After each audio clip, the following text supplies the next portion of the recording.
সুপ্রিয় দর্শক মন্ডলী, আসসালামু আলাইকুম। আপনাদের সকলকে আন্তরিক শুভেচ্ছা এবং স্বাগত জানাচ্ছি বিসেফ ফাউন্ডেশনের নিয়মিত লাইভ সংলাপে। আমরা একটু দুঃখের সাথে প্রথমে একটু বলে নিতে চাই যে আমাদের এই সংলাপ অনুষ্ঠানটি একটু অনিয়মিত হয়েছে, যদিও আমরা বলছি নিয়মিত, অনিয়মিত হয়েছে। যেমন গতকালকে আমরা যান্ত্রিক গোলযোগের কারণে করতে পারিনি। তার আগে আমরা করেছি শনিবারে, কিন্তু তার আগে আবার আমাদের একটু অসুবিধা হয়েছিল। আমরা আপনাদের একটু সবিনয়ে জানাতে চাই যে বিসেফ ফাউন্ডেশনের নির্বাহী কমিটির সভায় সিদ্ধান্ত হয়েছে এখন থেকে আমরা সপ্তাহে 4 দিন এই আলোচনাটি করব, শনি রবি সোম মঙ্গল। আমরা জানি দূর দূরান্ত থেকে আমাদের এই অনুষ্ঠানটি অনেকেই দেখেন, একেবারে সাথে থেকে দেখেন, আবার কেউ কেউ পরবর্তীতে দেখেন। সুতরাং আপনাদের প্রতি আমাদের গভীর শ্রদ্ধা রয়েছে এবং আপনারাই আমাদের প্রেরণার উৎস। আপনাদের প্রতি আমরা, আপনাদের প্রেরণায় এবং আপনাদের প্রতি শ্রদ্ধা রেখে আমরা আমাদের অনুষ্ঠানটি সুন্দর করে সাজাতে চাই, ফলপ্রসূ করতে চাই, যাতে করে দেশের নিরাপদ খাদ্যের যে সামাজিক আন্দোলন এবং যে সামাজিক প্রয়াস, আমরা নাগরিকের জায়গা থেকে আমাদের যা কিছু করবার সেটা যদি আমরা করতে পারি, সেই কাজটি আমরা অব্যাহত রাখতে চাই। দর্শক মণ্ডলী, আমরা নিরাপদ খাদ্যের বিভিন্ন বিষয় নিয়ে কথা বলার চেষ্টা করি, বিভিন্ন ভাবে কথা বলার চেষ্টা করি। আমরা প্রান্ত জন শুনি, উৎপাদকদের কথা শুনি, ভোক্তাদের কথা শুনি, আবার এই এক একটা ইস্যুর সঙ্গে জড়িয়ে আছে যে পলিসি মেকার্স, তাদের কথাটাও কিন্তু আমরা শোনার চেষ্টা করি, তাদের শোনানোর চেষ্টা করি, প্রান্তজনদের কথা যাতে তাদের কাছে পৌঁছে।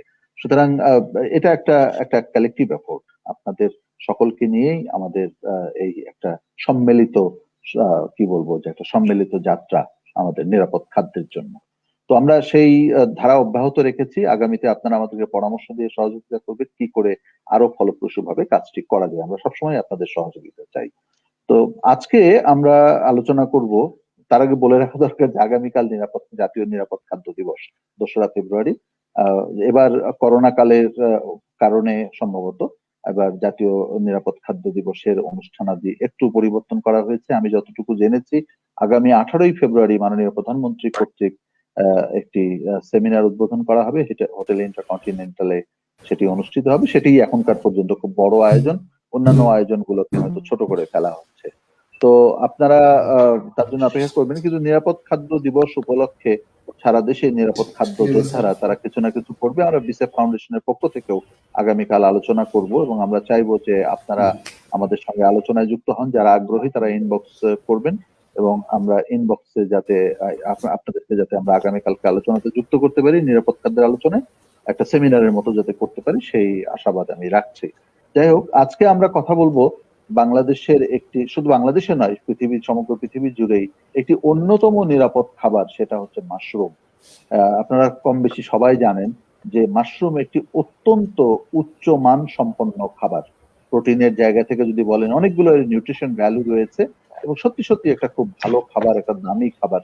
এবং আমাদের যে বাংলাদেশে যে অপুষ্টির একটা বড় চ্যালেঞ্জ রয়েছে, সরকারের পক্ষ থেকেই বলা হচ্ছে যে বাংলাদেশে প্রায় 4.5 কোটি মানুষ, তারা নিয়মিত কিলো ক্যালোরি পায় না, তারা অপুষ্টির শিকার। 4.5 কোটি মানে হলো প্রতি 4 জনে 1 জন। কথাটা খেয়াল করবেন যে বাংলাদেশে প্রতি 4 জনে 1 জন অপুষ্টির শিকার, এবং এই অপুষ্টির চ্যালেঞ্জ মোকাবেলা করার জন্য মাশরুম কিন্তু একটি অন্যতম আমাদের একটা খাদ্য উপাদান হতে পারত। এবং কেন জানি না বাংলাদেশে মাশরুমটা অতটা জনপ্রিয়তা পায়নি। গোটা বিশ্বে মাশরুমের অনেক চাহিদা রয়েছে, একটি জনপ্রিয় খাবার হওয়া সত্ত্বেও বাংলাদেশে মাশরুম চাষ কেন জানি এটা সম্প্রসারিত হচ্ছে না। সরকারের দিক থেকে চেষ্টা আছে, আমরা জানি। মাশরুম ইনস্টিটিউট হয়েছে, আমাদের সঙ্গে আজকে যুক্ত হয়েছেন মাশরুম উন্নয়ন ইনস্টিটিউটের উপপরিচালক ডক্টর নির্মল চন্দ্র সরকার। আমি ডক্টর নির্মল চন্দ্র সরকারকে স্বাগত জানাচ্ছি সবিনয়ে। এবং আমাদের সঙ্গে আরেকজন যুক্ত হয়েছেন আমেরিকার নিউ ইয়র্ক থেকে যুক্ত হয়েছেন জনাব AYM জাকারিয়া চৌধুরী। তিনিও একসময় মাশরুম সম্প্রসারণের জন্য বাংলাদেশে কাজ করেছেন নাগরিক পর্যায়ে। আমাদের সঙ্গে সম্ভবত যুক্ত হওয়ার চেষ্টা করছেন বাংলাদেশ মাশরুম ফেডারেশনের সভানেত্রী, ওনার নাম হচ্ছে পারভিন ইসলাম। তিনি চেষ্টা করছেন, আমি দেখতে পাচ্ছি আমি এখানে অনলাইনে যে তিনি হয়তো চেষ্টা করছেন। এবং শিপু আলী, তিনিও আমাদের সঙ্গে যুক্ত হবেন, কৃষিবিদ শিপু আলী, তিনিও যুক্ত হবেন। তো যাই হোক বন্ধুরা, আপনারা এই মাশরুম চাষের যে বাংলাদেশে মাশরুম যে বিকশিত হচ্ছে না বা আমরা যেটা সম্প্রসারণ করতে পারছি না, সেই বিষয় নিয়ে আমরা আজকে কথা শুনবো। আপনাদের কথাও শুনতে চাই, আপনারাও আমাদের সঙ্গে যুক্ত থাকবেন, কথা বলবেন, মতামত দেবেন। এবং বিজ্ঞজনেরা এখানে যারা আছেন, বিশেষ করে ডক্টর নির্মল চন্দ্র সরকার, তিনি মাশরুম উন্নয়ন ইনস্টিটিউটের উপপরিচালক হিসেবে এখানে দায়িত্ব পালন করছেন।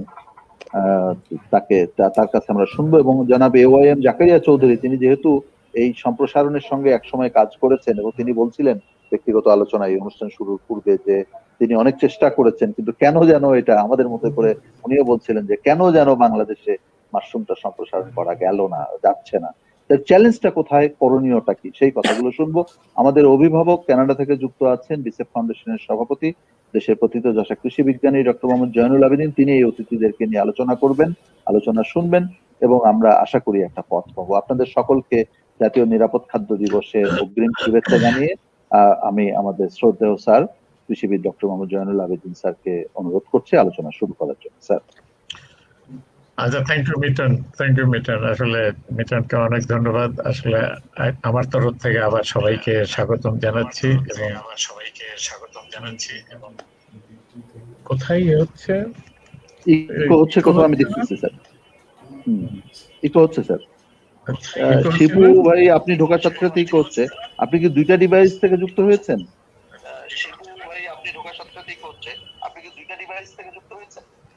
চেষ্টা করতেছিলাম, তাহলে ওইটাই আমি বন্ধ করে দিচ্ছি। একটা বন্ধ করতে হবে।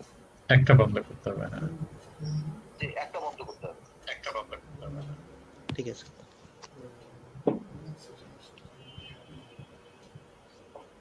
স্যার, প্লিজ স্যার আপনি বলেন। করছো? এখন হয়েছে। শিপু, তোমাকে অনেক ধন্যবাদ। আমরা আমরা আমরা কিন্তু হয়নি। আমাদের আজকে মানে এই যে কারিগরি যন্ত্রণা, এটা কি আমার এখানে হচ্ছে নাকি কার ওখানে হচ্ছে জানি না, এই যন্ত্রণার থেকে আমরা উদ্ধার পাচ্ছি না কিছুতেই আর কি। তো যাই হোক আর কি, আমরা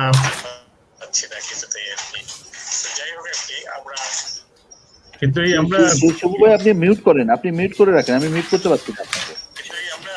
আপনি মিউট করেন, পরে আপনি যখন কথা বলবেন আনমিউট করে নিয়ে কথা বলবেন।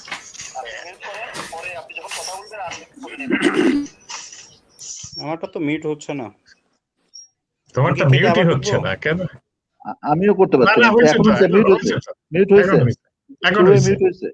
এখন হয়েছে। আচ্ছা, তো ঠিক আছে, আমরা একটু আলোচনা শুরু করি। আলোচনা শুরু করার আগে আমাদের সঙ্গে তিন বন্ধু আছেন। এটা আসলে কিন্তু এটা যাচ্ছে না। আজকে যাবে স্যার, এই যে মিউট করে রাখছে কিন্তু আমার এখানে ভাইব্রেশন ইকো হচ্ছে আর কি। আর হবে না স্যার। আচ্ছা, ইনশাআল্লাহ। শিবু ভাই, আপনি আনমিউট করেন না। শিবু ভাই আনমিউট করেন না।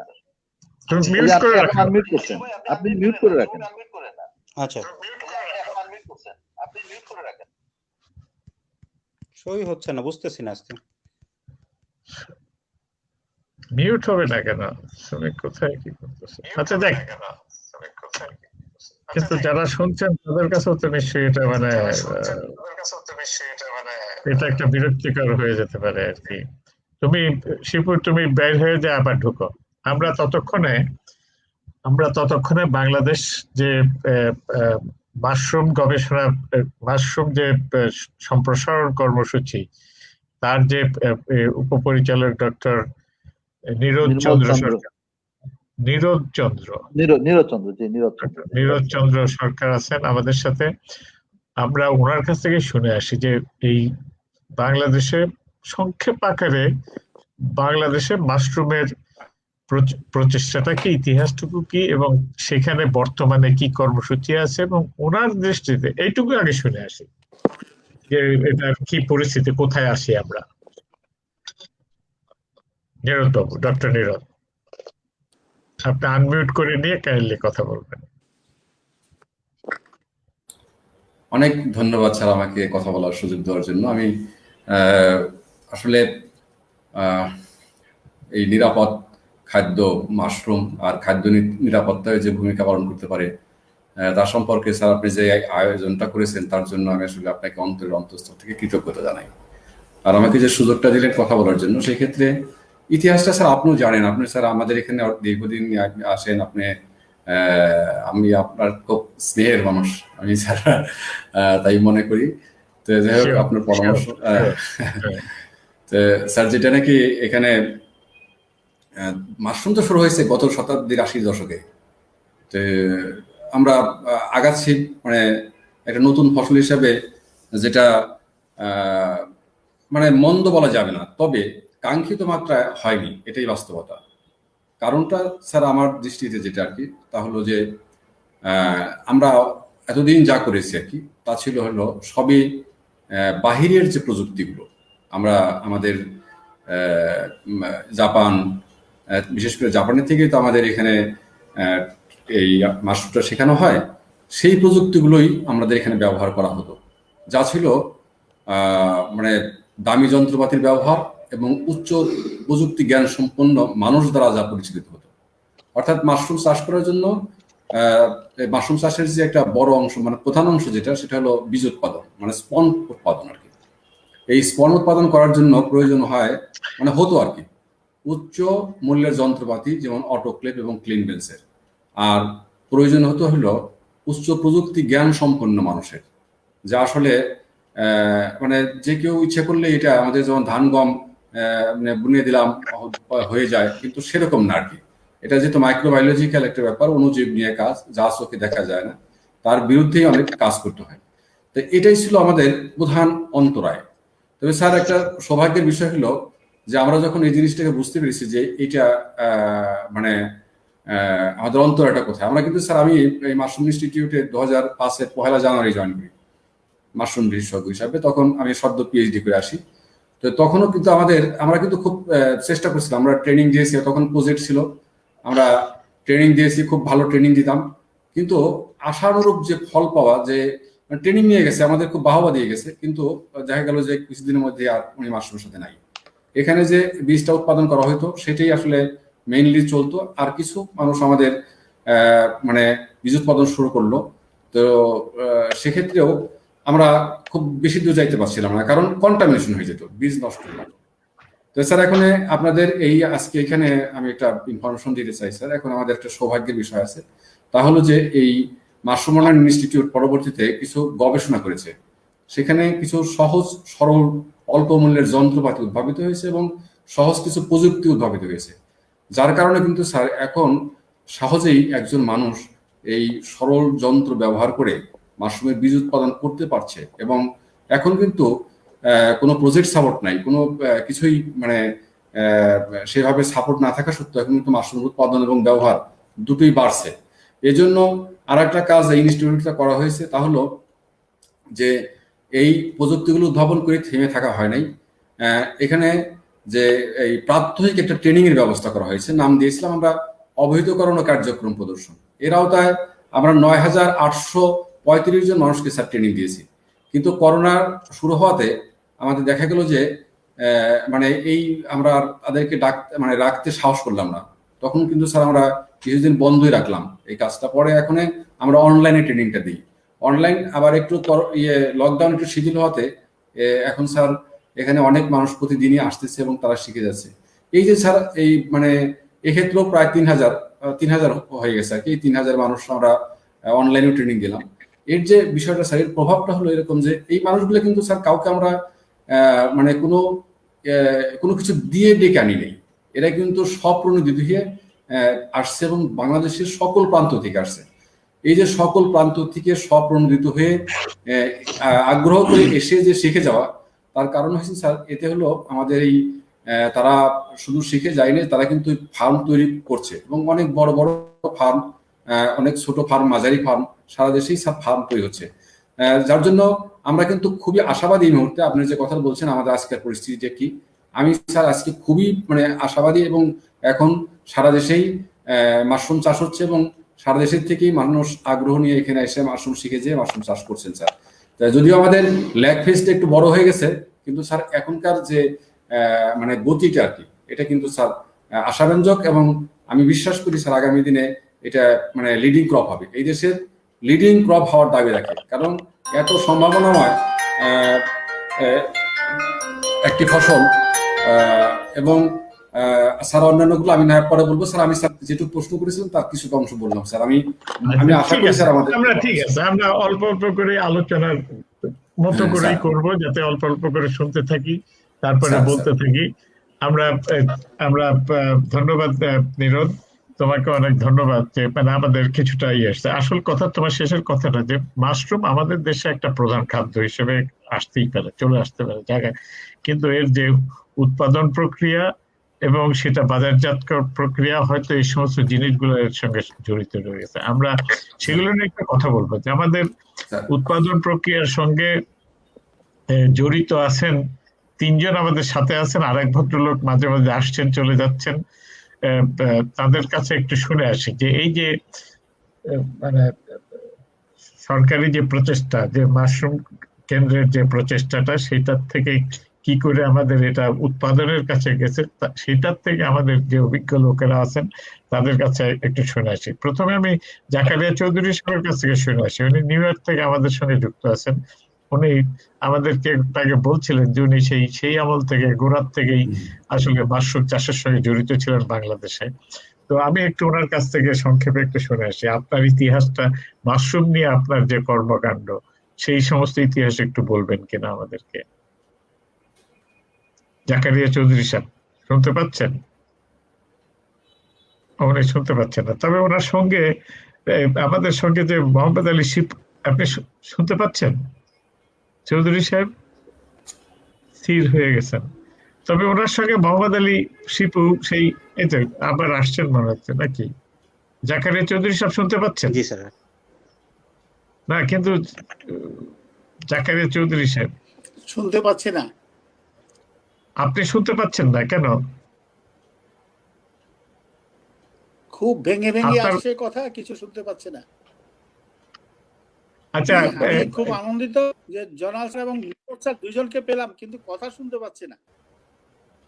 আচ্ছা, তো আমরা একটু একটু অপেক্ষা করি। আপনার কোথাও, আপনার ওখানে কি নেটের প্রবলেম, না আমাদের নেটের প্রবলেম, না বাংলাদেশের নেটের প্রবলেম, কোথায় হচ্ছে এটা খুঁজে বের করুক। তো ততক্ষণ আমরা একটু মোহাম্মদ আলী শিপুর কাছে শুনে আসি। শিপু, তুমি একটু আনমিউট করে নিয়ে, তুমিও তো জাকারিয়া চৌধুরী সাহেবের সঙ্গে একসঙ্গে তোমরা শুরু করেছিলে, তুমি একটু কাইন্ডলি আমাদেরকে একটু বলবে কিনা, এবং বর্তমানে কোথায় আছি সেটাও একটু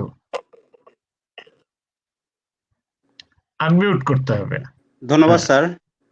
আমি জি আনমিউট করেছি। হ্যাঁ, ধন্যবাদ স্যার। বলো আজকে বলো।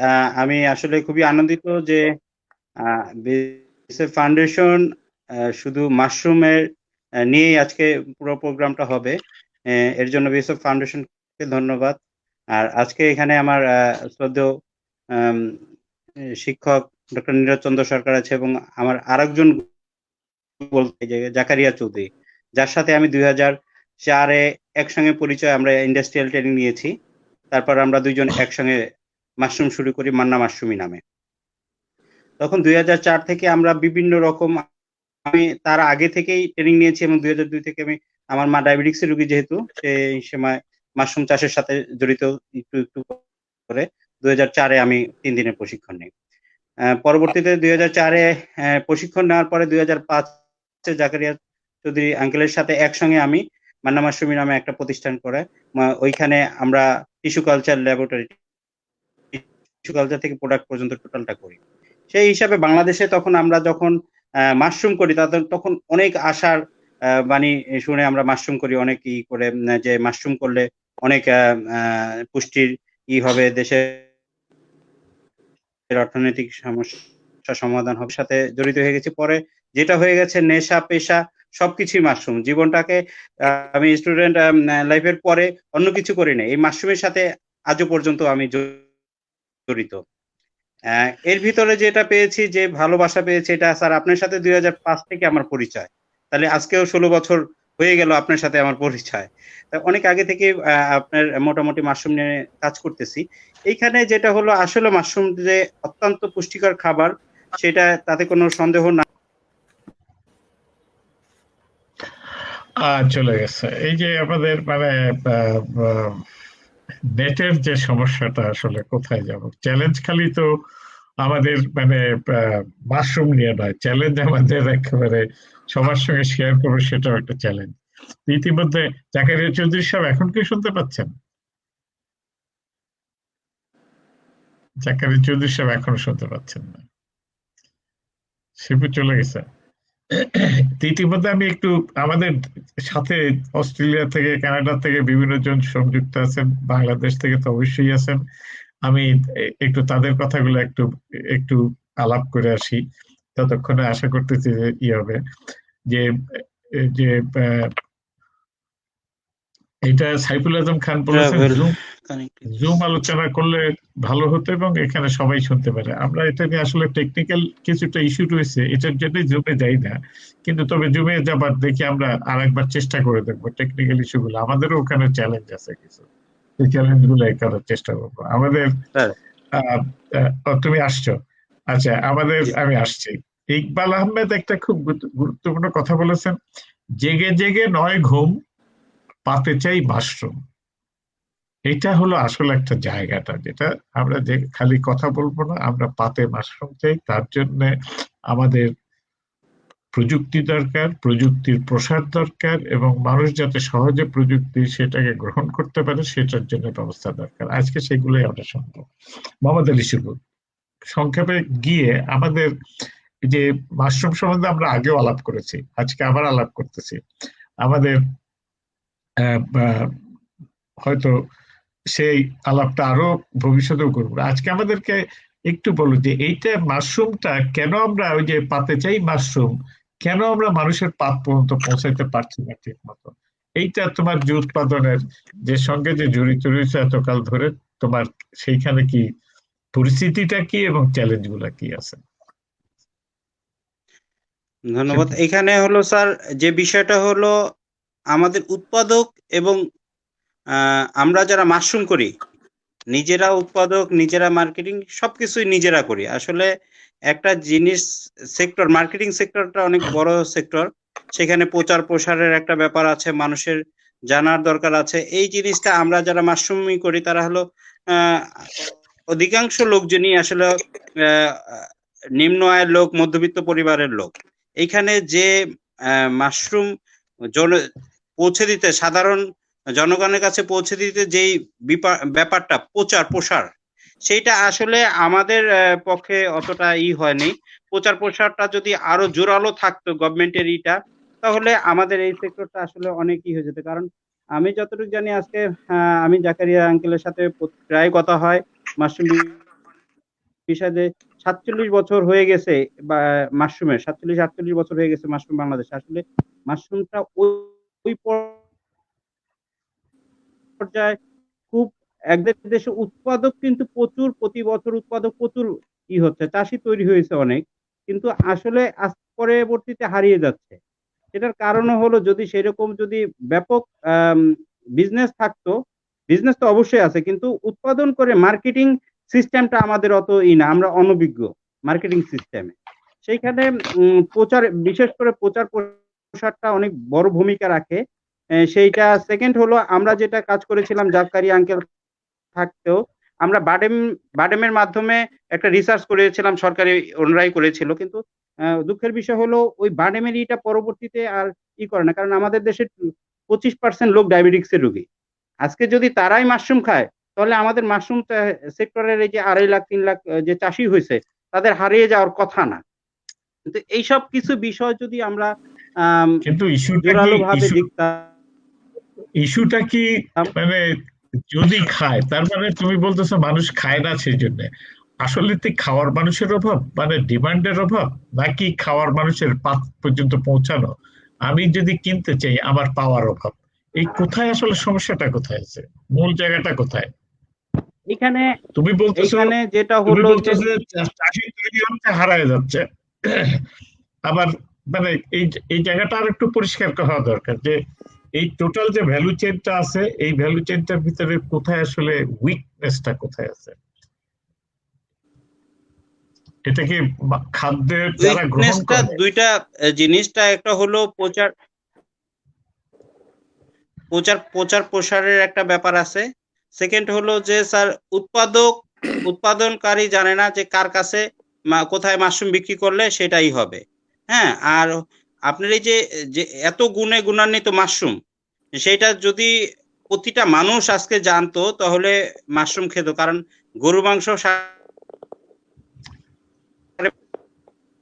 500 টাকা করে খায়, খাওয়ার প্রসেসটা প্রচার প্রসারের এটাই আমি বেশি বলবো। আর হলো এখানে যে আমাদের যেটা মোটামুটি বেসিক কাজটা হয়ে গেছে, যেটা ইনস্টিটিউট করেছে, সেটা হলো যে একটা আপনিও স্যার জানেন বারডেমের যে রিসার্চের ব্যাপারটা, যে মাশরুম যে ডায়াবেটিক্স রোগের কাজ করে, এখানে যদি বারডেমেও দ্বারা যদি আমরা বলাতে পারতাম ডাক্তার দ্বারা যে মাশরুম যেহেতু তোমরা রিসার্চ করে দেখেছো মাশরুম ডায়াবেটিস সহ বিভিন্ন রোগের কাজ করে, তোমরা তাহলে এখানে খেতে বলো। তোমরা তো বলছো যে বিভিন্ন খাবার খেতে বলে, এইটা এই পরিমাণ খাবা, ওইটা ওই পরিমাণ খাবা। সেইখানে যদি তাদের বইতে পরিমাণটা উল্লেখ করে দিত যে মাশরুমটা তাদের খাবার ইসের মধ্যে এতটুকু খাবে। আপনি চৌধুরী ভাই, জাকারিয়া ভাই, আপনি একটু লগ আউট করে আবার লগ ইন করবেন। আপনার অডিওতে কোনো সমস্যা হচ্ছে? একটু আগে তো শুনলাম আপনাকে পরিষ্কার, এখন শুনতে পাচ্ছেন না, তার মানে আপনার প্রান্ত থেকে। আমরা কিন্তু শুনতে পাচ্ছি। এখন একটা তুষার ঝড় হচ্ছে। আছে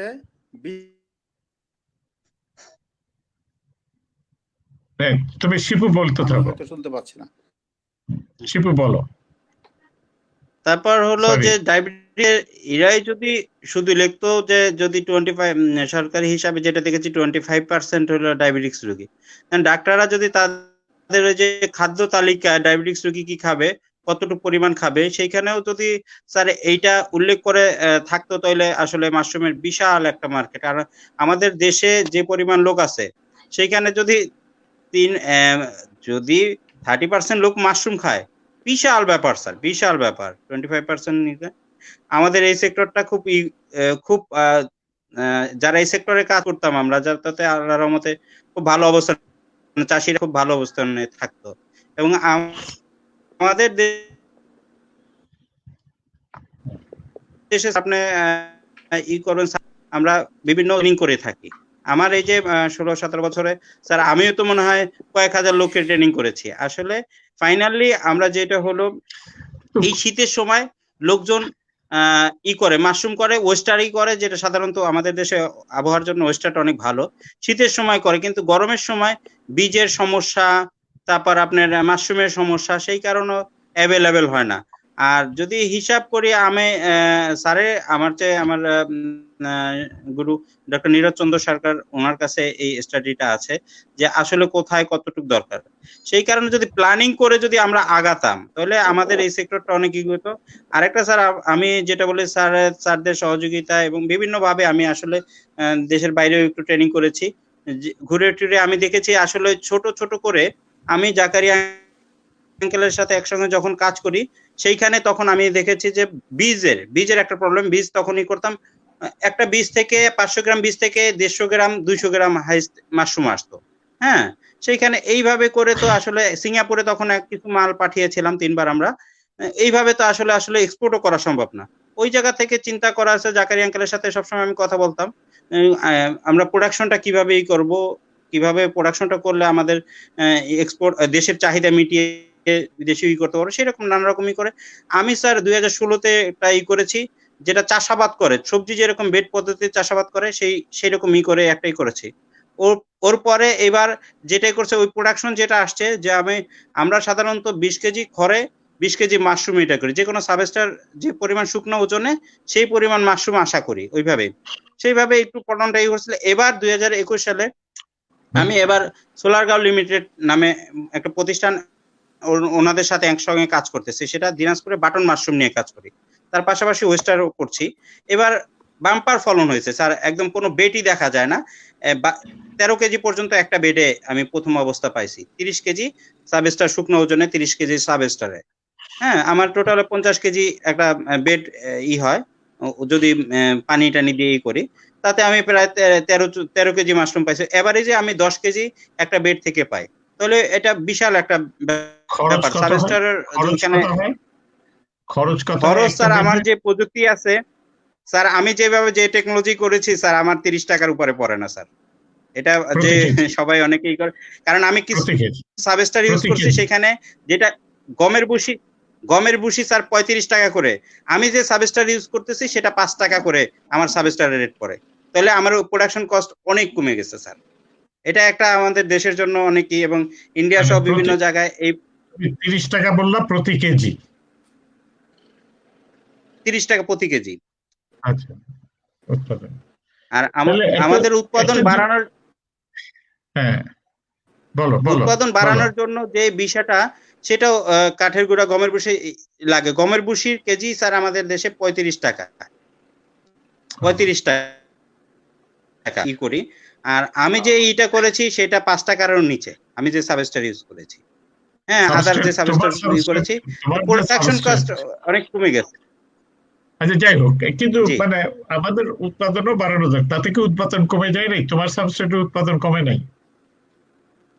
খরচটা কমাইছে কিন্তু উৎপাদনও কমছে কিনা?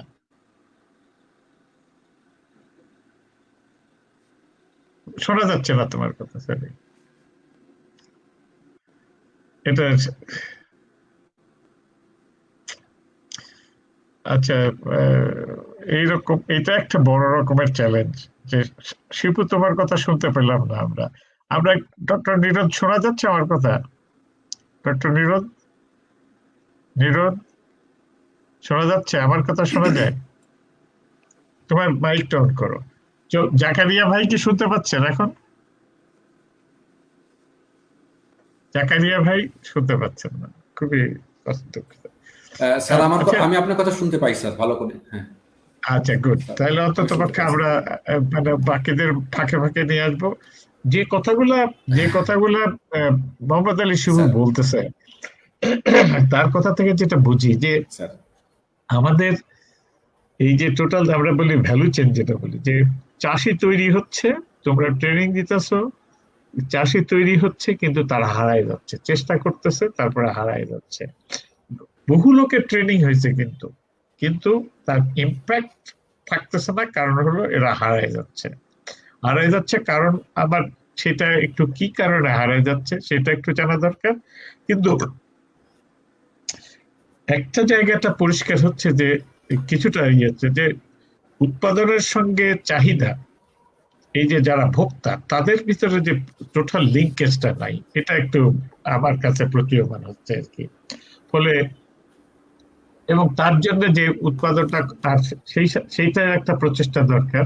এবং সেই সাথে আমাদের যে টেকনোলজি, যথেষ্ট টেকনোলজি আছে কিনা। অথচ তোমরা নিজেরাই বলছো এখন যন্ত্রপাতি গুলোর ভিতরে উন্নয়ন হচ্ছে, কিন্তু সারা বছর উৎপাদন করার মতো প্রযুক্তি আমাদের কাছে আছে কিনা, সেই জায়গাগুলো একটা গুরুত্বপূর্ণ। কারণ কয়েক মাস পাইলাম না, মানে মানে এটা খুব একটা বড় বিষয় নয়। কারণ আমাদের দেশে টমেটো হয়তো একসময় সারা বছর পাওয়া যেত না, বড়ইও সারা বছর পাওয়া যায় না, তারপরেও মানুষ তো সেটা খাইতেছে। তো মাশরুমও যদি সারা বছর না পাওয়া গেলেও খুব বড় সমস্যা নয়, কিন্তু যখন পাওয়া যায় তখন আবার ভোক্তার অভাব কেন? এই এই যোগাযোগটা কি করে করব আমরা? শহীদুদ্দিন আকবর সাহেব বলতেছেন আমাদের একটা বাণিজ্যিক অ্যাপ্রোচ দরকার, সরকারের দরকার একটা বাণিজ্যিক অ্যাপ্রোচ, যদিও সেই সাথে ইনসেনটিভ স্ট্রাকচার থাকা দরকার। ইনসেনটিভ যে নাই একেবারে তাও নয়, কিন্তু এখন যে ইনসেনটিভ দিতে সেটাই কাজ করছে না। এর উপরে কি দরকার আর কি হলে পরে আরো ভালো হতে পারে সেটা আমাদের আর একটু দরকার। কিন্তু এবং একটা কথা সে বলতেছে যে ভোক্তার কাছে মাশরুম পাওয়াটা এটা কিন্তু একটা সমস্যা নয়, কারণ মাশরুম দিয়ে ইম্পোর্টেড মাশরুমে ভরা বাজার। তা যদি হয়ে থাকে তাহলে আমার দেশীয় উৎপাদিত মাশরুম কেন আমার বাজারজাত করার সমস্যা হচ্ছে? এই জায়গাগুলো নিয়ে তোমাদের মানে তোমরা আমাদের লিড ইনস্টিটিউশন, তোমাদের চিন্তা থাকে।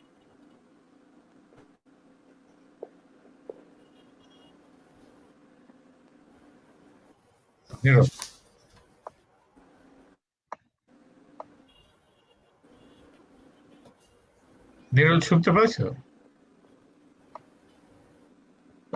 ইতিমধ্যে যাই হোক, আমরা নীরজ যদি শুনতে পাই তাহলে আমি হয়তো শুনতে পাচ্ছে না। আজকে আসলে খুব বড় সমস্যা আসলে হচ্ছে। আপনার অনেকগুলো প্রশ্ন আসছে স্যার, এখন কোনটা দিয়ে শুরু করতে? যেটা আমাদের দরকারটা হলো যে যে কথাটা পরিষ্কার করবা সেটা হলো যে আমার ভোক্তা পর্যন্ত কেন মাশরুম পৌঁছাচ্ছে না। তুমি প্রশিক্ষণ দিচ্ছ সেই লোকগুলা জানা দরকার। আমি শুনতে পাচ্ছি স্যার।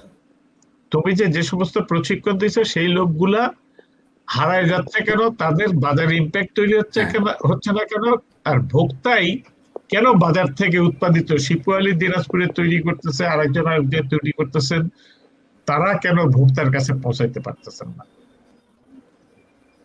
কি করা দরকার এই জায়গাটায়? স্যার এই ক্ষেত্রে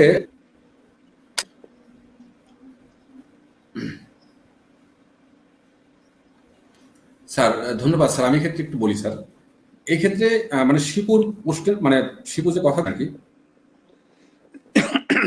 মোহাম্মদ শিপু তার কথার মধ্যে কিন্তু মানে ভোক্তা মাশরুম পাচ্ছেন না। চলে গেছে।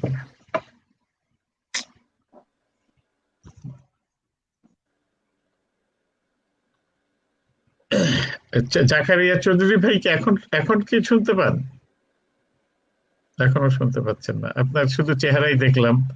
ওনার সঙ্গে আমার পরিচয় হয়েছিল সেই আপনারা কি আমাকে শুনতে পাচ্ছেন? আমরা হ্যালো। শুনতে পাই। হ্যাঁ স্যার, এখন তাহলে মানে আমার ডিসকানেক্ট দেখাচ্ছিল আর কি স্যার। এখন মোহাম্মদ আলী শিপু যে কথাটা বললেন আর কি, যে 30-40 টাকায় মাশরুম বিক্রি করা যায়, মানে তৈরি করা যায়। আমি ধরলাম স্যার এটা 50-80 টাকায় কিলো। আমি যদি 10% লাভে বিক্রি করি, আমি কিন্তু 100 টাকায় বিক্রি করতে পারি। আমি যদি স্যার 100 টাকায় মাশরুম বিক্রি করতে পারি, কথা কিন্তু আমি এই মুহূর্তে বলতে পারি না স্যার, কারণ আমি চাষিদের নিয়ে থাকি, তাদের যদি আমি এই কথা বলি তাহলে ঠিক হবে না। কারণ করে যা একটু কমায় দিই তাহলে কিন্তু যে কোনো মার্কেটেই মাশরুমটা বিক্রি হবে। এই ক্ষেত্রে যেহেতু আমাদের দেশের সহজ প্রযুক্তি উদ্ভাবিত হয়েছে, সেটা মাশরুম ইনস্টিটিউট করুক, আমাদের মোহাম্মদ আলী শিপু করুক, আমাদের বাবুল আক্তার করুক, বা যেই আপনারা করুক কি না কেন। আমাকে শুনতে পাচ্ছেন? হ্যাঁ, চৌধুরী ভাই, আমাদের চৌধুরী ভাই, অনেকেই অনেক কিছুই আমরা মানে অ্যাডাপ্ট করছি, ইন্ট্রোডিউস করছি, আমরা করছি, যাতে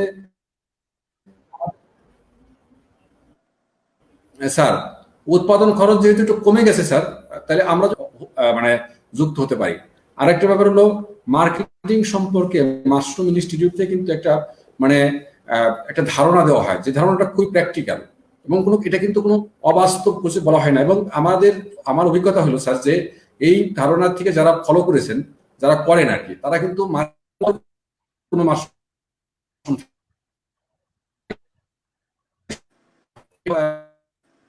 আমরা যদি বলি যে মাশরুমের মার্কেটিং হচ্ছে না, এটা কিন্তু স্যার সম্পূর্ণভাবে একটা বিবেচনার বিষয় আছে স্যার। মাশরুম বিক্রি হচ্ছে কারণ মাশরুম চলে যাচ্ছে, তবে এটাকে আরো গতিশীল হওয়া দরকার, আরো মানে একটা ওয়েল লিঙ্কেজ হওয়া দরকার। সেটা কিন্তু স্যার হওয়া দরকার বললে হবে না, কিভাবে হবে সেটা হলো স্যার, আমরা যেমন মাশরুম ইনস্টিটিউটের যে এখন একটা অনলাইন ট্রেনিং প্রোগ্রাম আছে, এই প্রোগ্রামের ক্ষেত্রে একটা অনলাইন একটা পেজ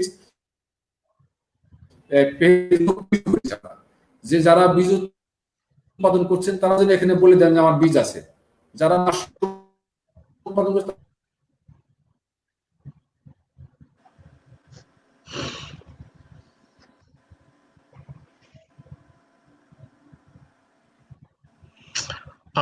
আবার সে একই সমস্যা হয়ে গেল।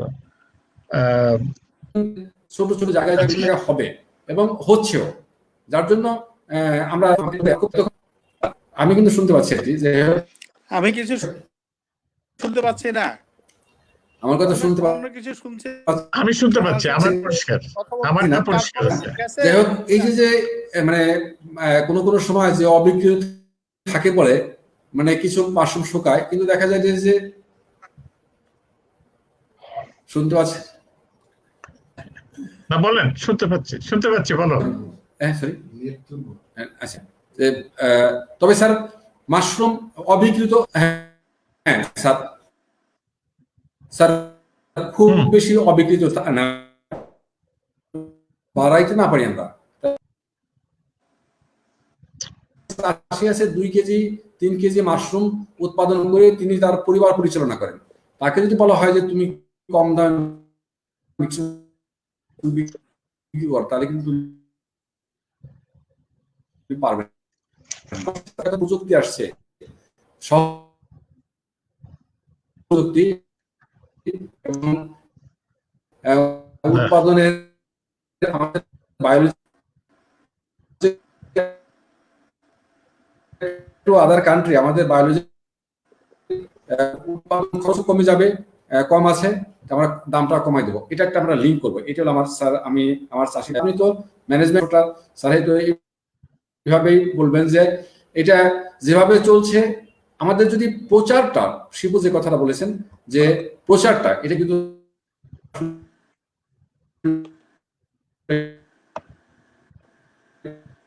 মানে জোরে আসা দরকার। আমি এই জায়গাটা বলি, তোমার এই 90 দশকের স্যার কিন্তু দেখেছি আমাদের মানে এই যে আমাদের আমরা যে ডিপার্টমেন্ট আমি স্যার এখন স্যার মাশরুমটাকে যদি এরকম একটা প্রচারে আনা যায় যে সবাই বলবে যে মাশরুম এই গুণ আছে, গুণগুলো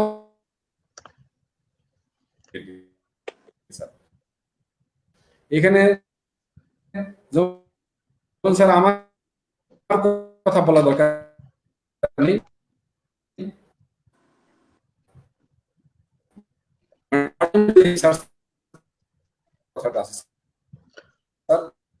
যেটা শিবু বলেছে এখানে কিন্তু স্পষ্ট করে বলেছে no impact on liver, kidney and tissues having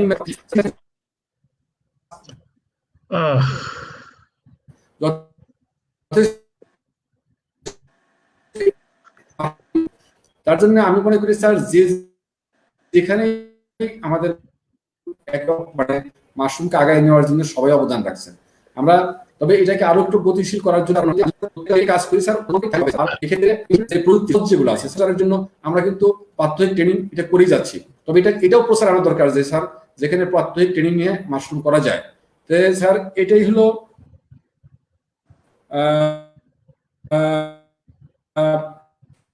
একটা মানে এই আলোচনা থেকে এ পর্যন্ত আসলো। স্যার আরো যদি কোনো প্রশ্ন থাকে স্যার আমি অবশ্যই জবাব দেব। আমার আমাকে একটা প্রশ্নের জবাব দাও। এখানে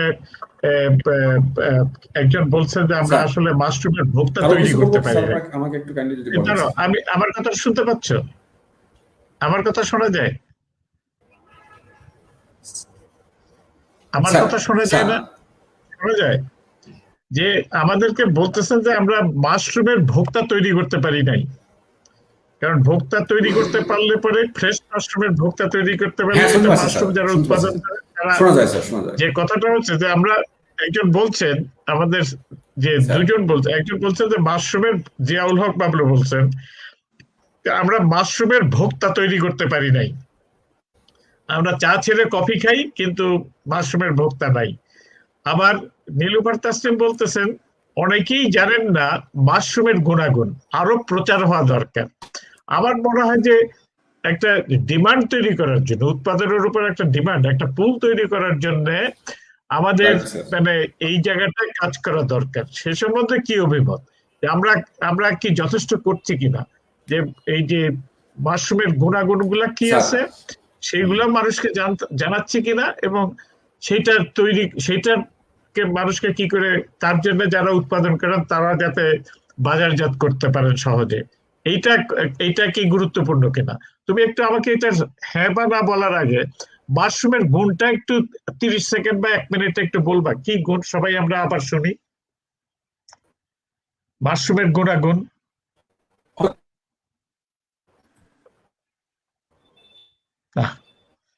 আজকে কেউই অনন্য পুষ্টিগুণ সব। হ্যাঁ স্যার, এটা হলো প্রোটিন রিচ একটি খাবার, সকল এসেনশিয়াল সকল অ্যামাইনো অ্যাসিড আছে, অথচ ক্ষতিকর কোনো উপাদান নেই স্যার। গুণ যেটা নাকি আমাদের যে অত্যাবশ্যকীয় যে মিনারেলস গুলো সেগুলো তো আছেই, আর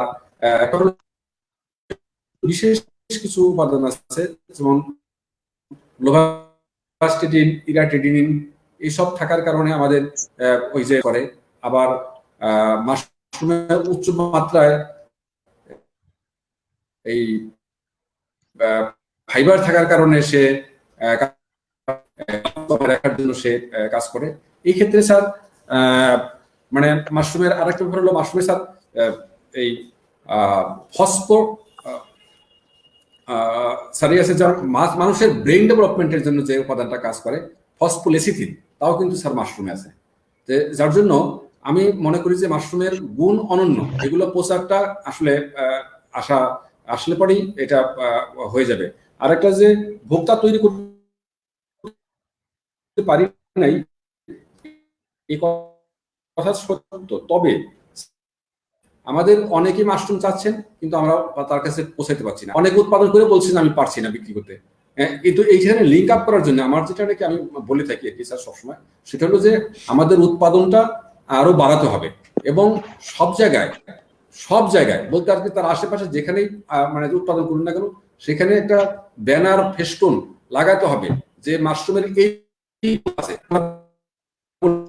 বলে থাকি স্যার। আমি খুব সংক্ষেপে বলি স্যার একটা কথা, সেটা হলো যেটা যদি বলা হয় যে মাশরুম ডায়াবেটিস ও উচ্চ রক্তচাপ নিয়ন্ত্রণ করে, কোষ্ঠ করে, তাছাড়া বিভিন্ন দুরারোগ্য ব্যাধি নিরাময়, নিয়ন্ত্রণ বা প্রতিরোধে সহায়তা করে।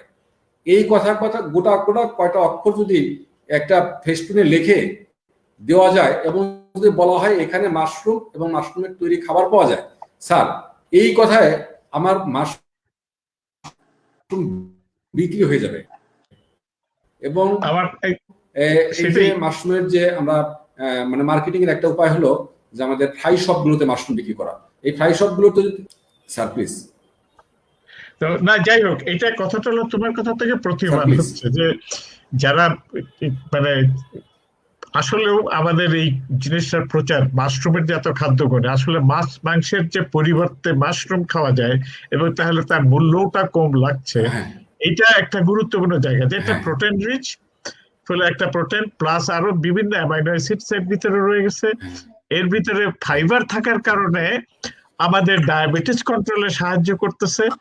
এটার ভিতরে অনেক নিউট্রিয়েন্ট আছে যেটা আমাদের শরীরের জন্য এবং ব্রেন ডেভেলপমেন্টের, যেটা একটা সুস্থ চিন্তাশীল জ্ঞানী মানে জাতি তৈরি করার জন্য ব্রেন ডেভেলপমেন্ট গুরুত্বপূর্ণ। ফলে বাচ্চা বয়স থেকেই সেটা মাশরুম খাওয়ার অভ্যাসটা করানো দরকার। এইটাই ফলে আমাদের ইম্পোর্টেড মাশরুমের চাইতে আমরা দেশি মাশরুম, ফ্রেশ মাশরুম খাওয়ার অভ্যাসটা গড়ে তুলতে পারি। এই জিনিসটা আসলে আমাদের মাধ্যমে আরো প্রচার হওয়া দরকার। যে আমার মনে হয় যে মাশরুম সেন্টারও এইটা নিয়ে কাজ করতে পারে, যে মানে মাশরুম খাওয়ার, মাশরুমের গুণাগুণ গুলা তুলে ধরতে পারে যাতে করে বাজারে তৈরি হতে পারে, এই আমাদের দেশের মানুষ তৈরি হতে। কিন্তু আরেকটা বাজারজাতকরণের আরেকটা জায়গাটা একটু পরিষ্কার হওয়া দরকার, যে একজন দিনাজপুরে তৈরি করলো, আমি কুমিল্লায় একজন ভোক্তা, ওইখান থেকে আমার কুমিল্লার মতো পৌঁছাতে কোনো সমস্যা আছে কিনা, নাকি আলুর মতো করে আমি প্যাকেট করে পাঠিয়ে দিতে পারি? শিপু স্যার এই ক্ষেত্রে আমি একটু বলি স্যার কাইন্ডলি। স্যার আমাদের যেটা এখন যেটা চাওয়া দরকার আর কি, আমরা যেটা আমি যেটা এখানে স্যার একটু আমি বলি কথাটাকে, যদি আমি বলি না আমার মনে হয়, আমি মনে করি স্যার যেটা আমাদের চাওয়া উচিত হলো যে সারা দেশের মানুষ মাশরুম খাবে, আলু পটলের মতো মাশরুম উৎপাদন করবে এবং আলু পটলের মতো প্রত্যেকদিন মানুষ মাশরুম খাবে। দিনাজপুরের মাশরুম দিনাজপুরে বিক্রি হয়ে যাবে, এটাই স্যার হওয়া দরকার। দিনাজপুরের মাশরুম জোর হলে মানে অতিরিক্ত টাকা শহর পর্যন্ত আসতে পারে, কারণ ঢাকায় সারা দেশের মাশরুম থাকে, মানুষ থাকে। আর কুমিল্লায় অবশ্যই স্যার ওখানে মাশরুম, কুমিল্লার মাশরুম বিক্রি হবে স্যার। এবং এক্ষেত্রে এটা খুব কঠিন কাজ হবে না স্যার, সারা ভোক্তাও আছে স্যার। আমি ভোক্তার কোনো ঘাটতি নেই স্যার। অনেক মানুষ, বিশেষ করে স্যার এই যে করোনাকালীন সময়ে ভোক্তার সংখ্যা এত বেড়েছে, করোনা কিন্তু আমাদের প্রথম দিকে একটু মানে ধাক্কা দিয়েছে। প্রথম 4 মাস মানে লকডাউন যখন পুরোপুরি ছিল তখন কিন্তু স্যার আমাদের একটা চাষিরা খুব সমস্যা করেছিল, কিন্তু পরবর্তী সময় যখন এই বিভিন্ন মিডিয়াতে মাশরুমের গুণাগুণ, বিশেষ করে করোনার প্রতিরোধে তার যে মানে ভূমিকা আছে, এই কথা যখন প্রচার হওয়া শুরু হলো তখন থেকে কিন্তু স্যার মাশরুমের ভোক্তা বেড়ে গেছে, পাল্লা দিয়ে কিন্তু উৎপাদকও বেড়ে গেছে এবং উৎপাদন বাড়ছে স্যার। এটা একটা মানে মন্দের মধ্যেও একটা ভালো একটা খবর আসছে কি স্যার। যাই হোক স্যার, মানে দিনাজপুরের মাশরুম দিনাজপুরে বিক্রি হবে স্যার, জোর। আরেকটা ইস্যু রয়েছে যে মানে যে আমি দিনাজপুরের মাশরুম যদি দিনাজপুরেও বিক্রি করি, সেখানেও কোনো সমস্যা আছে কিনা, নাকি ওই কুল চেম্বার লাগবে বা এরকম কিছু লাগবে, এসব দরকার আছে কিনা, নাকি নরমালি আলুর পটলের মতো বাজারে বিক্রি করা সম্ভব? স্যার আমাদের ব্যবসাটা হলো মাশরুম একটা পেরিশেবল গুড, দ্রুত পচে যায়, এই একটা সমস্যা আছে। তো সেক্ষেত্রে আমরা আমাদের কিন্তু সবজিগুলো সবই কিন্তু পেরিশেবল। আমরা কিন্তু আজকে লাল শাক কালকে বিক্রি করতে পারি না, সেই তুলনায় আজকে আর মাশরুম কিন্তু পরশু দিনে বিক্রি করতে পারি। বিষয়টা হলো যে আজকে লাল শাক যদি আজকেই বিক্রি হয়ে যায়, তাহলে কেন আমার আজকে মাশরুম কালকে পরশু দিন বিক্রি করতে হবে? আমাদের এই ক্ষেত্রে যখন উৎপাদন অনেক বেড়ে যাবে, যখন অ্যাভেলেবল হবে, তখন কিন্তু স্যার এইটা মানে দাম বাড়া কমা করবে, কিন্তু বিক্রি হয়ে যাবে। আমার মানে আমরা স্যার মানে আমাদের চেষ্টা সেটাই হোক যে এইটা উৎপাদন এবং যা উৎপাদন হবে তাই বিক্রি হয়ে যাবে। এটা স্যার এই সময়টা চলে আসবে, যেটা কোনো সমস্যা হবে না। এটা খুবই ভালো। আরেকটা ব্যাপার আছে, হ্যাঁ বলো। আরেকটা ব্যাপার আছে স্যার, এই ক্ষেত্রে একটা ব্যাপার হলো যে আমরা অনেকে আমাদেরকে বলেন আর কি যে মাশরুম করবো, আমরা মাশরুমকে সংরক্ষণ করার জন্য বিদেশের সিস্টেম আমরা দেখি যে ব্রাইন সলিউশন লবণ দ্রবণে স্যার মাশরুম রেখে ক্যানিং করে। কিন্তু আমরা স্যার এটা কেন করব? আমাদের মাশরুম যেটা আছে স্যার, আমাদের মাশরুমটা অত্যন্ত পুষ্টিকর এবং খুব সহজে শুকিয়ে যায়। হ্যাঁ, এটা স্যার আমি যতটুকু জানি বিশ্ববাজারে ওয়েস্ট মাশরুমের দাম খুব বেশি, বাটনের চেয়ে অন্তত অনেক বেশি। তো সেক্ষেত্রে এই মাশরুমটা কিন্তু আমরা লবণ দ্রবণে না রেখে আমরা কিন্তু এটা শুকিয়ে রাখতে পারি। কারণ আমাদের যে দেশে সূর্যের আলো নাই তাদের লবণ দ্রবণে রাখার প্রয়োজন হবে, তাদের ক্যানিং করার প্রয়োজন হবে। আমাদের কেন? আমাদের তো স্যার প্রকৃতি খুব সাহায্য করে, আমরা এটাকে শুকিয়ে রাখতে পারি। এবং শুকিয়ে রাখলে আরেকটা সুবিধা হলো যে আমি 1 কেজি লবণ 1 কেজি মাশরুমকে যদি ব্রাইন লবণ দ্রবণে রেখে যদি আমি বাজারজাত করি, তাহলে অন্তত 2 কেজি কিন্তু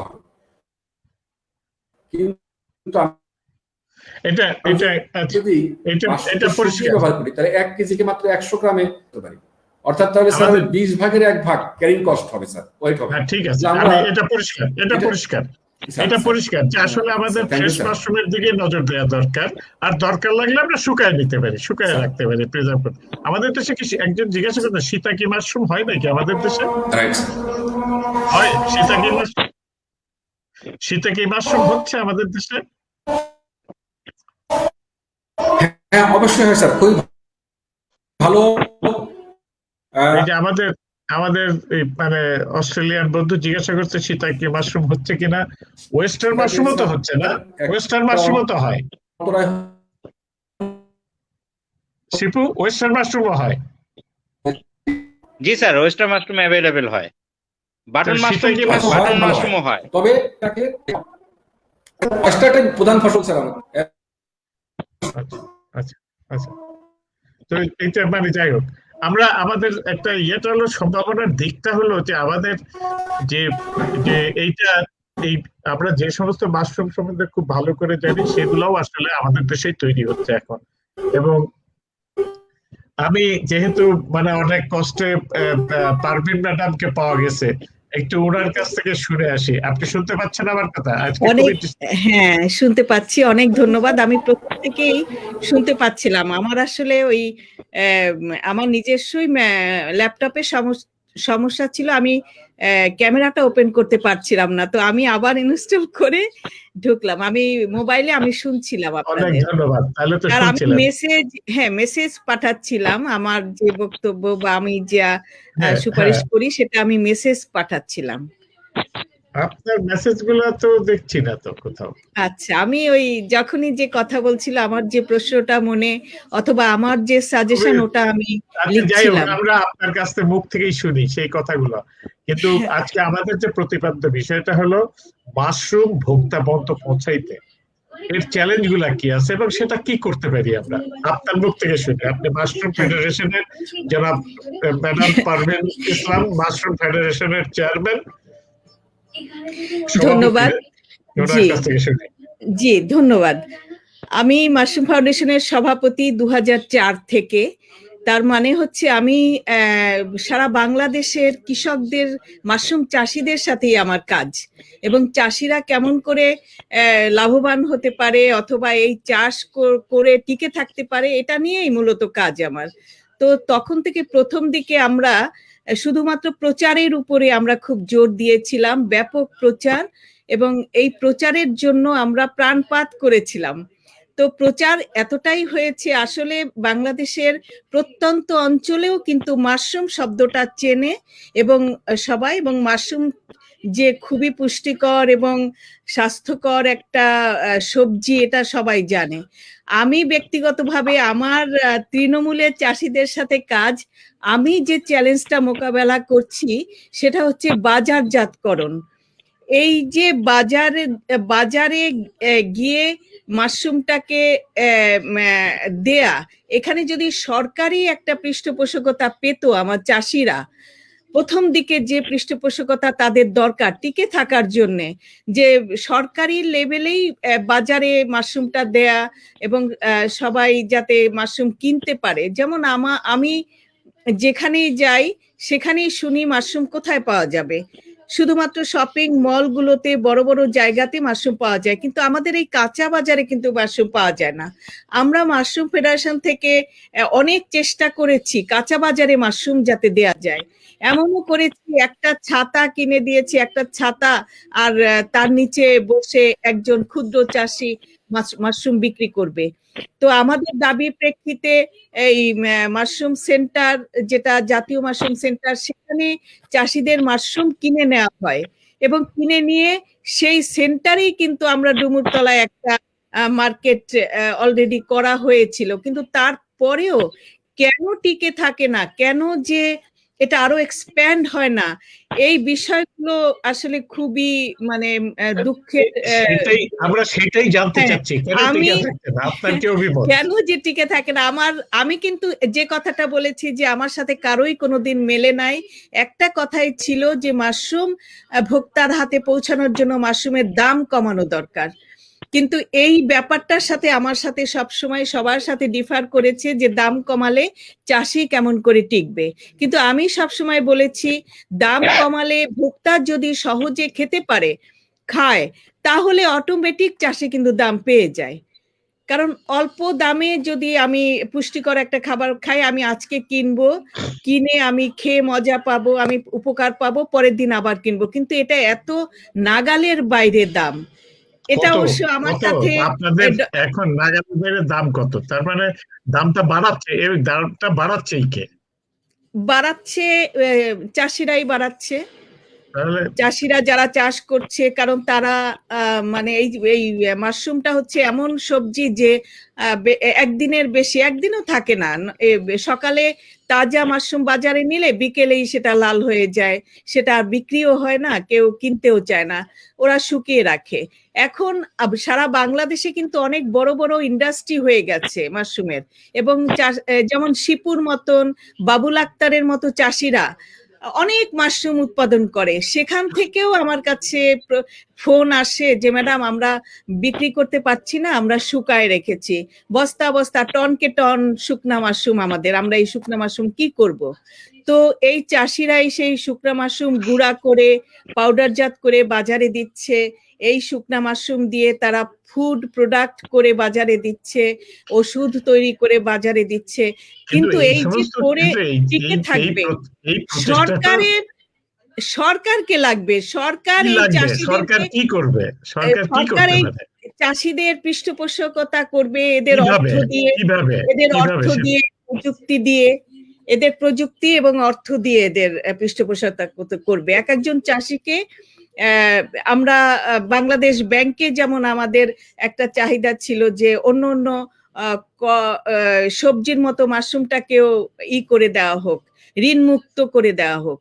তারপরে আমরা বারডেমে আমাদের একটা গবেষণা হয়েছিল, সেই গবেষণালব্ধ যে রেজাল্টটা আমাদের ছিল, দাবি ছিল ডাক্তার প্রেসক্রিপশন করবেন। আসলে আমরা করেছি অনেক কাজ, ফাউন্ডেশন থেকেই আমরা নিজেরাই অনেক উদ্যোগ নিয়ে, এবং সরকারও আমাদের সাহায্য করছে, বিশেষ করে মাশরুম সেন্টারে যিনি পিডি ছিলেন ডক্টর নীরজ চন্দ্র সরকার, এর আগে ছিলেন ডক্টর রুহুল আমিন, এই দুজনকেই আমরা সাধারণত আমরা পেয়েছি। এরা দুজনই কিন্তু অনেক মাশরুম চাষীদের জন্য অনেক চেষ্টা করেছেন, কিন্তু তাদের কোনো চেষ্টাই আমি মাশরুম চাষী প্রতিনিধি হিসাবে আমি অত লাভবান হতে আমি কোনো চাষীকে দেখি নাই। না, কিন্তু কিন্তু একটা জিনিস আমার কাছে পরিষ্কার না, আমার হয়তো মানে আমার বোধগম্য হচ্ছে না। একদিকে বলছেন যে ভোক্তা কিনতেছে না, যে কারণ দাম বেশি, হ্যাঁ, দাম বেশি, তার মানে ভোক্তার আগ্রহ রয়ে গেছে, ডিমান্ড রয়েছে। আগ্রহ, হ্যাঁ, ডিমান্ড আছে, ডিমান্ডের তো অভাব নাই, ডিমান্ডের আরেকটা ব্যাপার আমি একটু কথাটা পাচ্ছে না, আপনাকে পাচ্ছে না, বলতেছি, হাতের পাচ্ছে কাছে না, পাচ্ছে তার না। মানে হ্যাঁ, উৎপাদনের সাথে সংযোগটার অভাব আছে, হ্যাঁ, মূল্য সংযোগ মূল্য বেশি হওয়া সত্ত্বেও পাচ্ছে না। তাহলে পাচ্ছে না। এখানে উৎপাদন যারা করছে, যদি পাচ্ছে না শব্দটা থেকে থাকে ভোক্তার কাছে, তাহলে তো উৎপাদনের আগ্রহ হারায় যাওয়ার কথা না। কোথায় বিক্রি করতে পারতেছি না, এইটা তো মিলতেছে না, এটা কোথায় গ্যাপটা গ্যাপ কোথায়? গ্যাপটা আসলে আমি বুঝি না, আমি বুঝতে পারি না গ্যাপটা যে কোথায়। আমাদের বুঝতে হবে তো, তাই শিপু না? হয়তো বলতে পারবে, শিপু সেই এই জায়গায় দীর্ঘ বছর ধরে চাষ করছে, বিক্রি করছে, শিপু বলতে পারবে বোধহয় সহজভাবে যে গ্যাপটা আচ্ছা কোথায়। আচ্ছা শিপু বলো তো, যে প্রশ্নটা ওনাকে জিজ্ঞেসলাম, যে আমরা একদিকে বলছি যে জনগণ আসলে মাশরুমের গুণাগুণ সম্বন্ধে জানে না, আর একদিকে উনি বলছেন যে না, মানুষ কিনতে চায় কিন্তু কিনতে পায় না। তাহলে যদি কিনতে পায় না যখন যদি বলি, তার মানে দ্যার ইজ এ ডিমান্ড, যে যে উৎপাদনের চাইতে ডিমান্ড বেশি আছে। তাহলে উৎপাদনটা এবং এই ডিমান্ডের সঙ্গে মিলটা করতে গ্যাপটা কোথায় আছে, আমাদের দূরত্বটা কোথায় আছে, কেন এটা হচ্ছে না? তোমার অভিমত কি? এখানে আমার অভিমত হলো, এখানে যেটা নীরজ স্যার একটা কথা বললো যে আসলে উৎপাদন করছে কেউ, ওই বিক্রি করতে পারছে না, কেউ আবার চাচ্ছে পাচ্ছে না। এটার গ্যাপটা হলো, আমি যেটা মনে করি, প্রচার প্রসার। প্রথম অবস্থায় প্রচার প্রসার। আর মাশরুমটা কোথায় পাবে, কি প্রচার করতে হবে? হ্যাঁ, এটা হলো প্রচার করতে হবে যে অমুক জায়গায় মাশরুম পাওয়া যায়। আচ্ছা, সেটা আপনার গভর্নমেন্ট, আমি সবসময় এর আগেও স্যার আপনার সাথে একটা প্রোগ্রাম যখন করেছি তখন বলেছি যে আমাদের সেল সেন্টার যদি থাকে নিরাপদ খাদ্যের বিভিন্ন জায়গায়, যেমন গভর্নমেন্ট যেগুলো কাঁচা বাজার আছে, সিটি কর্পোরেশন হোক, তারপর এখন তো বিভাগীয় এলাকাগুলো সিটি কর্পোরেশনের আন্ডারে চলে গেছে সারা বাংলাদেশে। অ্যাটলিস্ট বিভাগীয় যে সরকারি কাঁচা বাজারগুলো আছে সেই সব জায়গায় যদি নিরাপদ খাদ্য নামে একটা কোনো সেল সেন্টার থাকে, তাহলে ওইসব জায়গায় আপনার বিক্রির যদি মাশরুম রেগুলার থাকে, তাহলে লোকজন জানবে যে অমুক জায়গায় পাওয়া যাচ্ছে। এখন হলো কি, একবার মাশরুম পাচ্ছে, যেতে হলে সুপার শপে যেতে হবে। সুপার শপে, এখন সুপার স্বপ্ন তো সব জায়গায় নাই, নাই। কাঁচা বাজারে মানুষ যায়, সুপার শপে একটু গেলে দাম বাড়তি হয়। কাঁচা বাজারে এখন যদি আমাদের 64টা জেলা অথবা ডিসির আন্ডারে যদি 64টা জেলায় যে এই বিভিন্ন বাজারগুলো আছে, সেইখানেও যদি এক একটা করে আমাদের সেল সেন্টার করে দেওয়া হয়, যে নিরাপদ খাদ্য, সবজি, মাশরুম সহ অন্যান্য সবজি, মাশরুমের বিভিন্ন প্রোডাক্ট, নিরাপদ খাদ্যগুলা করা যায়, আমার মনে হয় যে তাহলে চাষিরাও একটা বিক্রির জায়গা পাবে এবং মানুষ জানবে যে ওই জায়গা থেকে, ওইখানে মাশরুম পাওয়া যায়, ওইখান থেকে কিনতেও পারবে। এখন আমাদের গভর্নমেন্টের কাছ থেকে আমাদের যে চাওয়া, আমি ফিল করতেছি যে স্যার আমাদের সেল সেন্টার দরকার। সেল সেন্টার যেটা হয়ে গেছে, এর আগে স্যার আমাদের সেল সেন্টার একটা হয়েছে আসাদ গেটে, কিন্তু এটা আমলাতান্ত্রিক জটিলতার কারণে এখন পর্যন্ত সেটা করছে না তারা। আমাদের প্রথম অবস্থা আসাদ গেটে একটা গভর্নমেন্টের একটা সেল সেন্টার ছিল, ওইখানে খুব ভালো মাশরুম চলতো। সাবার সবাই তো সাবার যে করতে পারে না, আসাদ গেট থেকে আমি মাশরুম দিতাম, আমি প্রোডাক্ট দিতাম, কিন্তু পর্যায়ক্রমে জানি না গভর্নমেন্টের কি জটিলতার কারণে সেটা আসাদ গেট থেকে সেল সেন্টার তারা নিজস্ব অফিস বানিয়ে ফেললো, কিন্তু মাশরুমের টাকা দিয়ে ওই সেল সেন্টারটা করা হয়েছিল। পরবর্তী ডক্টর নীরজ চন্দ্র সরকার স্যার একটা কমিটি করে গভর্নমেন্ট যেটা চাইলো যে একটা সেল সেন্টার করবে ফল এবং মাশরুমের, অর্ধেকটা ফলের জন্য দিবে, অর্ধেকটা মাশরুমে। সেটাও বিল্ডিং ঠিকই করেছে, লক্ষ লক্ষ টাকা খরচ করেছে। আমি জানি না ওইখানে, বাইদে ভাই শুনলাম যে এখানে কোটি টাকার উপরে তাদের খরচ হয়ে গেছে, অথচ ওইখানে এখনো আমি টাকা পাই, আমার টাকাগুলো এখনো দেয়নি ওরা। কিন্তু আমলাতান্ত্রিক কারণে সেইখানে সেল সেন্টার গুলো এখনো বন্ধ, ওইটা বন্ধ করে রাখছে। অ্যাটলিস্ট ওই যে এত ইম্পর্টেন্ট একটা জায়গা, ওইখানেও যদি আমাদের সেল সেন্টারটা করা হতো, তাহলে আমাদের সারা বাংলাদেশের মাশরুম গুলোও যদি এখানে, ঢাকায় কিন্তু স্যার এত মানুষের বসবাস, এখানে স্যার 5% লোকও যদি মাশরুম খাইতে প্রচুর পরিমাণ লাগবে স্যার। হ্যাঁ, যদি প্রতিদিন সেই কিন্তু এখন কোন জায়গা থেকে কিনবে সেটাও জানে না।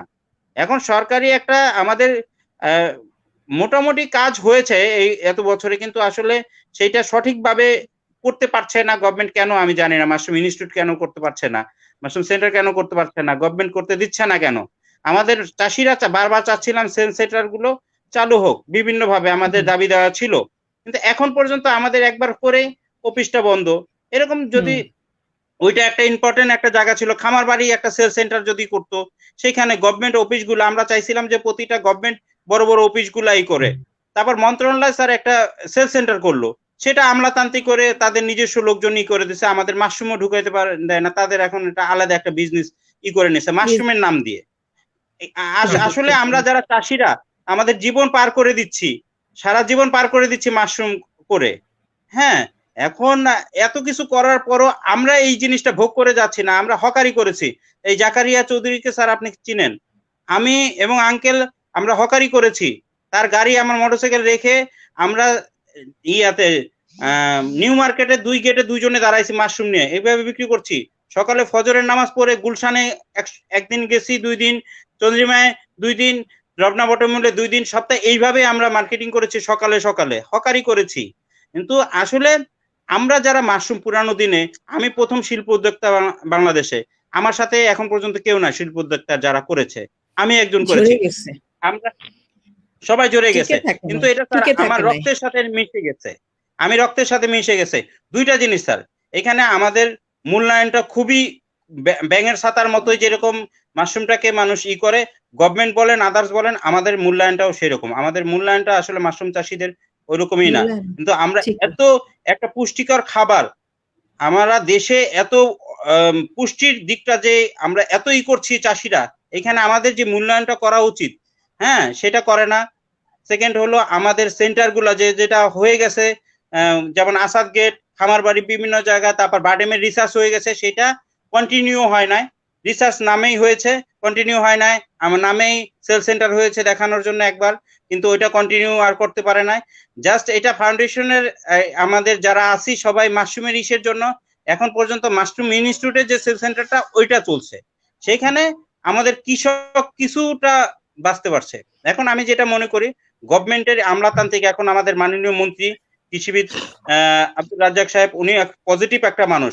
আমাদের এই যে 18 বছর ইসে কেউ আমাদের ডাকে নাই, কিন্তু ওনার মতো লোক আমাদের সবাইকে নিয়ে মাশরুমেরই করেছে, এবং উনি মাশরুমের কথা শুনলে সেইখানে চলে যায়। এখন আপনি স্যার, আপনার সাথে খুব ভালো সম্পর্ক আমি জানি, মাননীয় প্রধানমন্ত্রী সহ কৃষি বর্তমান যে কৃষিমন্ত্রী, যথেষ্ট ভালো সম্পর্ক। মাশরুম যতগুলো মন্ত্রী আসছে কৃষি সেক্টরে, আপনার সাথে সবার সাথে একটা ভালো সম্পর্ক। এই মাশরুম এবং কৃষি সেক্টরে বাংলাদেশে আপনি একটা মধ্যমণি স্যার। আপনি বাংলাদেশ ব্যাংকেও আছেন এই হিসাবে, আপনার অ্যাডভাইজার হিসাবে আছেন আপনি স্যার। আপনি একটু উদ্যোগ নেন স্যার আমাদের পক্ষ হয়ে, আমাদের এই 2.5 লক্ষ মাশরুম চাষীদের পক্ষ হয়ে স্যার, যাতে আমরা একটা প্রণোদনার মাধ্যমে এই সেক্টরটাকে আরো আগায় নিতে পারি।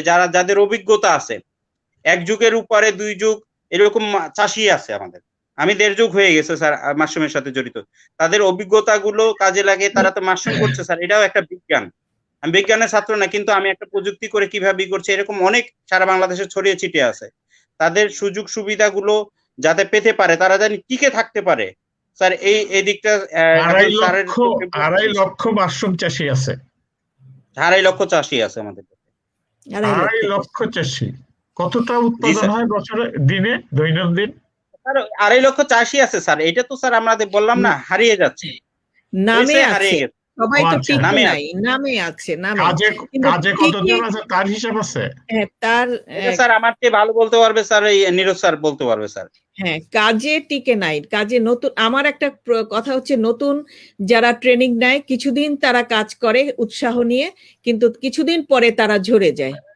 এই তথ্যটা দরকার নীরদ, কোথাও এই তথ্যটা দরকার যে আমাদের কতজন অ্যাক্টিভ চাষি আছে এবং কতটা উৎপাদন হচ্ছে সারা দেশে বর্তমানে, তার একটা স্ট্যাটিস্টিক্স কোনোভাবে সংগ্রহ করা সম্ভব কিনা। ওনারা পারভীন ইসলাম সাহেবের ফেডারেশন আছে, তোমার কৃষি কর্মীরা আছে, এবং মোহাম্মদ আলী শিপুর তো রক্তের মধ্যে মিশে আছে, ফলে সবাই মিলে আমরা এটা একটা তৈরি করতে পারি কিনা যে আসলে বাংলাদেশে বর্তমানে মাশরুম কতখানি উৎপাদন হচ্ছে, এবং সেখান থেকে যদি প্রোগ্রেসফুলি যদি মানে উৎপাদন বাড়াইতে হয়, তাহলে সেটার বিক্রির ব্যবস্থাটা কি হবে। এখন তো মানে যেটা দেখছি যে এই নানাবিধ সমস্যা রয়ে গেছে, কিন্তু হয়তো যতটা মনে হচ্ছে যে সরলীকরণ করলে বাজারে চাহিদা আছে, দাম বেশি হচ্ছে, অথচ তাহলে উৎপাদনের ঘাটতি আছে, অথচ উৎপাদনের ঘাটতির সঙ্গে চাহিদার যে একটা গড়বড় আছে, এই জিনিসটা আসলে আমাদের ভালো করে বোঝা দরকার। আমি আমাদের আজকে সময় চলে যাচ্ছে, আমি আর একটু শুধু কয়েকটা প্রশ্ন আছে, এটা নীরদ আর শিপুর কাছে একটু এই প্রশ্নগুলোর জবাবটা শুনে আসি। আমাদের শাকিল আহমেদ সাহেব বলছেন মাশরুম এবং নিরাপদ মাশরুম বলতে কি কোনো আলাদা আছে না? মাশরুম এবং নিরাপদ মাশরুম, আমরা আজকে নিরাপদ খাদ্য মাশরুম চাষ বলেছি, এটা আসলে কি দুইটা আলাদা জিনিস না একই জিনিস? তোমার মাইকটা অন করে নিতে হবে। হ্যাঁ স্যার, আসলে মাশরুম যেটা সবই নিরাপদ, সবই নিরাপদ, এটাই আসল কথাটা হলে, কারণ মাশরুম উৎপাদনে কোনো রকমের ক্ষতিকারক কীটনাশক ব্যবহার করা হয় না, এমনকি রাসায়নিক সারও ব্যবহার করা হয় না স্যার। রাসায়নিক সারও ব্যবহার হয় না, ফলে এটা পরিষ্কার হয়েছে। আমরা মাশরুম কি ছাদ বাগানের অংশ হতে পারে কিনা? অবশ্যই স্যার, অবশ্যই স্যার। আমাদের একটা মডেল আছে স্যার, যেখানে নাকি আমরা মানে বলছি যে পিলারের উপরে, পিলার বলতে আমরা মানে পাইপ দিয়ে বানাইছি আর কি, যে পাইপের উপরে যেটা মানে র্যাকও হবে, আবার উপরে ছাদও হবে, মানে চালাটা হবে এই দিয়ে সিম্পল, আমাদের যে বাজারে ত্রিপল পাওয়া যাচ্ছে যেগুলো, সেগুলো দিয়ে কভার দিয়ে খুব সুন্দর একটা মানে এটার প্রযুক্তি আছে, মোট কথা এটার প্রযুক্তি আছে, ফলে একটা ভালো জিনিস। মাশরুম আমাদের ছাদ বাগানের অংশ হতে পারে। শহরের মানুষ যারা ফ্রেশ মাশরুম উৎপাদন করে নিজেরা খেতে চান, অন্তত নিজেরা সেটা উৎপাদন করতে পারেন, পাড়া প্রতিবেশীকে দিতে পারেন, সেটা একটা খুব ভালো ইয়ে হতে পারে। আরেকটা কথা আছে যে বলছে যে আর কিছু উপদেশ আছে স্যার, যে এই যে ড্রাই মাশরুম, যখন ড্রাই মাশরুম করলে কি তার খাদ্য গুণ কি একই থেকে যায়, না মানে ওটা কম বেশি হয়ে যায়? বিষয়টা হলো আমরা মাশরুমে কি নিচ্ছি আসলে, আর মাশরুমটা যেহেতু আমরা রান্না করে খাই, যদি কোনো ভোলাটাইল এলিমেন্ট থাকে রান্না করলে তো সেটা চলে যাবে, ফ্রেশটা করলেও যাবে, শুকনোটা করলেও যাবে। তার মানে পরিষ্কার কথা হলো যে সকালে আমাদের মাশরুমের কোনো খাদ্যগুণ কমে না। গুড, এটাই স্যার। এটাই গুড। আচ্ছা, আর এইটার আমাদের দেশে ওয়েস্টার্ন মাশরুম এবং বাটন মাশরুম, এই দুটার মধ্যে কোনটার সম্ভাবনা বেশি? ওয়েস্টার্ন মাশরুমের সম্ভাবনা বেশি স্যার, কারণ হলো কি এটার ওয়াইড রেঞ্জ অফ টেম্পারেচার এটা হয় আর কি, মানে 15 to 30 ডিগ্রি খুব চমৎকার ভাবে হয়। আর বাটনের জন্য দরকার হলো 16 to 19 ডিগ্রি, মানে একটু 15 থেকে 20, 15 to 20। আচ্ছা, যাই হোক, আমরা এইটা রাখাটা একটু কষ্টকর হয় বিধায় আমরা বাটনটা করাটা কষ্টকর। তবে আমাদের দেশের দামের যে ব্যাপারটা মাশরুম খাওয়াতে, মাশরুম খাবার কেউ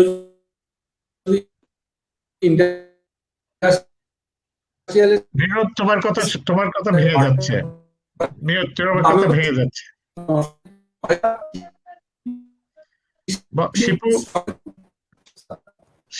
শিপু নীরদের কথাটা ভেঙে গেল। আমি তোমার কাছে আসি, বা কেউ বলতে পারেন যে মাশরুমের খাবার ব্যাপারে ধর্মীয় কোনো বিধিনিষেধ আসে কিনা? না স্যার, এটা কোনো ধর্মীয় বিধিবিধান নাই। আগে মুসলমানদের একটাই ছিল, এটা আমাদের সূরা বাকারার আয়াত 57 নম্বর আয়াতেও আপনার এটা আছে। আর হিন্দুরা এবং খ্রিস্টানদের রোমান সভ্যতা থেকে স্যার এই মাশরুমই হচ্ছে, এরকম ধর্মীয় কোনো বিধি নিষেধ নাই। হ্যাঁ, কি বলছো নীরদ, কি বলছো? আমি বলবো স্যার, বলো। মাশরুম খাওয়ার ব্যাপারে কোনো ধর্মীয় বিধিনিষেধ নেই, কারণ পবিত্র কোরআন শরীফে মাশরুমের বিধিনিষেধ নেই স্যার। পবিত্র কোরআন শরীফে সূরা আল বাকারা যেটাই হলো মাশরুম, তাহলে এটা এটা এটা হবে না। বেদে স্যার ঋগ্বেদে যে মানে উল্লেখ আছে যে সোমরসের কথা, তা ছিল আসলে মাশরুম নির্যাস। তাই এই ক্ষেত্রে স্যার ধর্মীয় ভাবে কোনো ক্রমে এটা কোনো বিধিনিষেধ নাই স্যার। খুব ভালো, আমরা এটাও পরিষ্কার হয়ে গেল। যাই হোক, এখন আমরা একটু আজকে অনেক সময় চলে গেছে আসলে যে আমাদের আজকে শেষ করা দরকার। আমি শুধু মানে আমাদের একটা জায়গা পরিষ্কার যে মাশরুম একটা উপাদেয় খাবার, এটার অনেক নিউট্রিয়েন্ট গুণ এবং এটা প্রোটিন রিচ, ফাইবার রিচ। এটা প্রোটিনের পরিবর্তে আমরা যারা মাংস খেতে পাচ্ছি না 400-500 টাকা কেজি ধরে, আমরা যারা মাছ খেতে পাচ্ছি না অনেক 400-500-600-700 টাকা কেজি ধরে, তারা আসলে নিরাপদে আসলে এই মাশরুম খেতে পারেন। সেটা একটা আমাদের প্রোটিনটাকে ইয়ে করতে পারে। তারপরে নিরোদ আরো বলেছে যে এটার ভিতরে ফাইবার বেশি, ডায়াবেটিক রোগীদের জন্য খুব উপকারী, এবং প্রোটিনটাও আসলে বেশি প্রোটিনটাও ডায়াবেটিক রোগীদের ডায়াবেটিস কন্ট্রোলে হেল্প করে। এটা ক্যান্সার প্রতিরোধ করার জন্য অ্যান্টিঅক্সিডেন্ট বা অন্যান্য গুণাগুণ রয়ে গেছে। এর ভিতরে মানুষের ব্রেন ডেভেলপমেন্টের জন্য, বিশেষ করে ছোট বয়সে যখন ব্রেনটা ডেভেলপ করে সেই সময়গুলোতে আসলে এটা খুব কাজ করে। তার ভিতরে গুণাগুণ রয়েছে, ফলে অনেক গুণাগুণ রয়েছে মাশরুমের। আমরা অন্যান্য সব সবজিতে তো সবকিছু থাকে না, সব খাবারে সব থাকে না, এটার মধ্যেও নাই, কোনো জিনিসের হয়তো ঘাটতি আছে, কিন্তু একটা ভালো খাবার আমরা এটা খেতে পারি আর কি। এবং সেটা ফ্রেশটাও খেতে পারি, আবার সেটাকে যদি শুকায় রেখে দিয়ে সেটাকেও আবার রান্না করে খেতে পারি, আবার সেটাকে যদি পাউডার করে রাখি সেটাও খেতে পারি।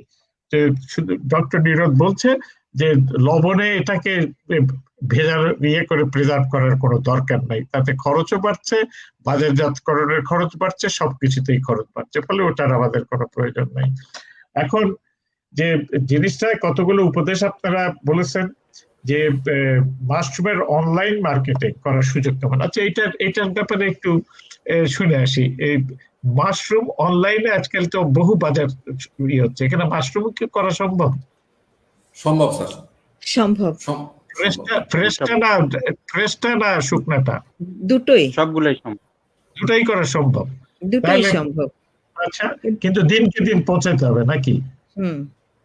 হ্যাঁ, দিনকে দিন পৌঁছাতে হবে, যেদিন উৎপাদিত হলো সেই দিনই ভোক্তার কাছে পৌঁছাতে হবে, এটা একটা গুরুত্বপূর্ণ জায়গা। উৎপাদনের পরদিনও স্যার যাওয়া যাবে, এখানে কিছুটা আছে স্যার। আমি সিঙ্গাপুর পাঠিয়েছিলাম 2005-এ 1300 কেজি তাজা মাশরুম পাঠিয়েছিলাম, কিন্তু কিছু কোন ধরনের মাশরুমটা করতে হবে ওইটা বুঝতে হবে। এখন আমরা যারা সাধারণত বাজারে যে মাশরুমটা করি, আসলে ম্যাচিউরড হওয়ার পরে মাশরুমটা করি, একটু ওভার ম্যাচিউরড যাতে না হয়, মোটামুটি কচি অবস্থায় যদি মাশরুমটা করি, এটা স্যার আমরা তো আসলে মাশরুম চাষি, সাথে সাথে কিছু গবেষণাও করেছি, সেখানে দেখেছি স্যার আপনার 3 দিনে কোনো কালারই হয় না। আমি এখান থেকে করে কেটে প্যাকিং করে দিছি, সিঙ্গাপুরে ওরা জাস্ট ট্যাগ লাগিয়ে তারপর করছে। আপনি চিনবেন স্যার এটা যে শিপমেন্টের জন্য কোনো টেম্পারেচার মেইনটেইন করা লাগছে?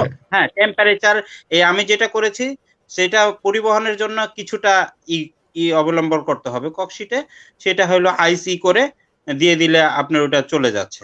এখন আপনার বাংলাদেশের টেকনাফ থেকে তেতুলিয়া যে কোনো জায়গায় তাজা মাশরুম, আমি কক্সবাজারে মাশরুম পাঠাইছি স্যার। কিন্তু সেটাকে আবার বরফ দিয়ে দেওয়া লাগতেছে না এমনি? না, ওইটা এখন তো সাধারণ কার্টনে পাঠাচ্ছি। সাধারণ বাংলাদেশে যে কোনো জায়গায় এখন বর্তমানে 25-এর উপরে টেম্পারেচার হয় না, রাতে করছে, ওদিকে যদি বেশি হয় 20 থেকে 18। আমার ওইখানে তো ধরেন একটু আলাদা স্বাদ থাকে, রাতে ওইখানের কথা আলাদা, কিন্তু এভারেজে 20-এর উপরে 25-এর উপরে আপনার টেম্পারেচার হয় না। তোমার ঠাকুরগাঁ থেকে, দিনাজপুরের বীরগঞ্জ থেকে টেকনাফে পাঠাইতে, কক্সবাজার পাঠাইতে কোনো সমস্যা নাই, কুরিয়ার দিয়ে পাঠাইতে। না, সমস্যা নাই। তো এটাই হলো কথা। এখন বর্তমানে নাই, গরমের সময় সমস্যা।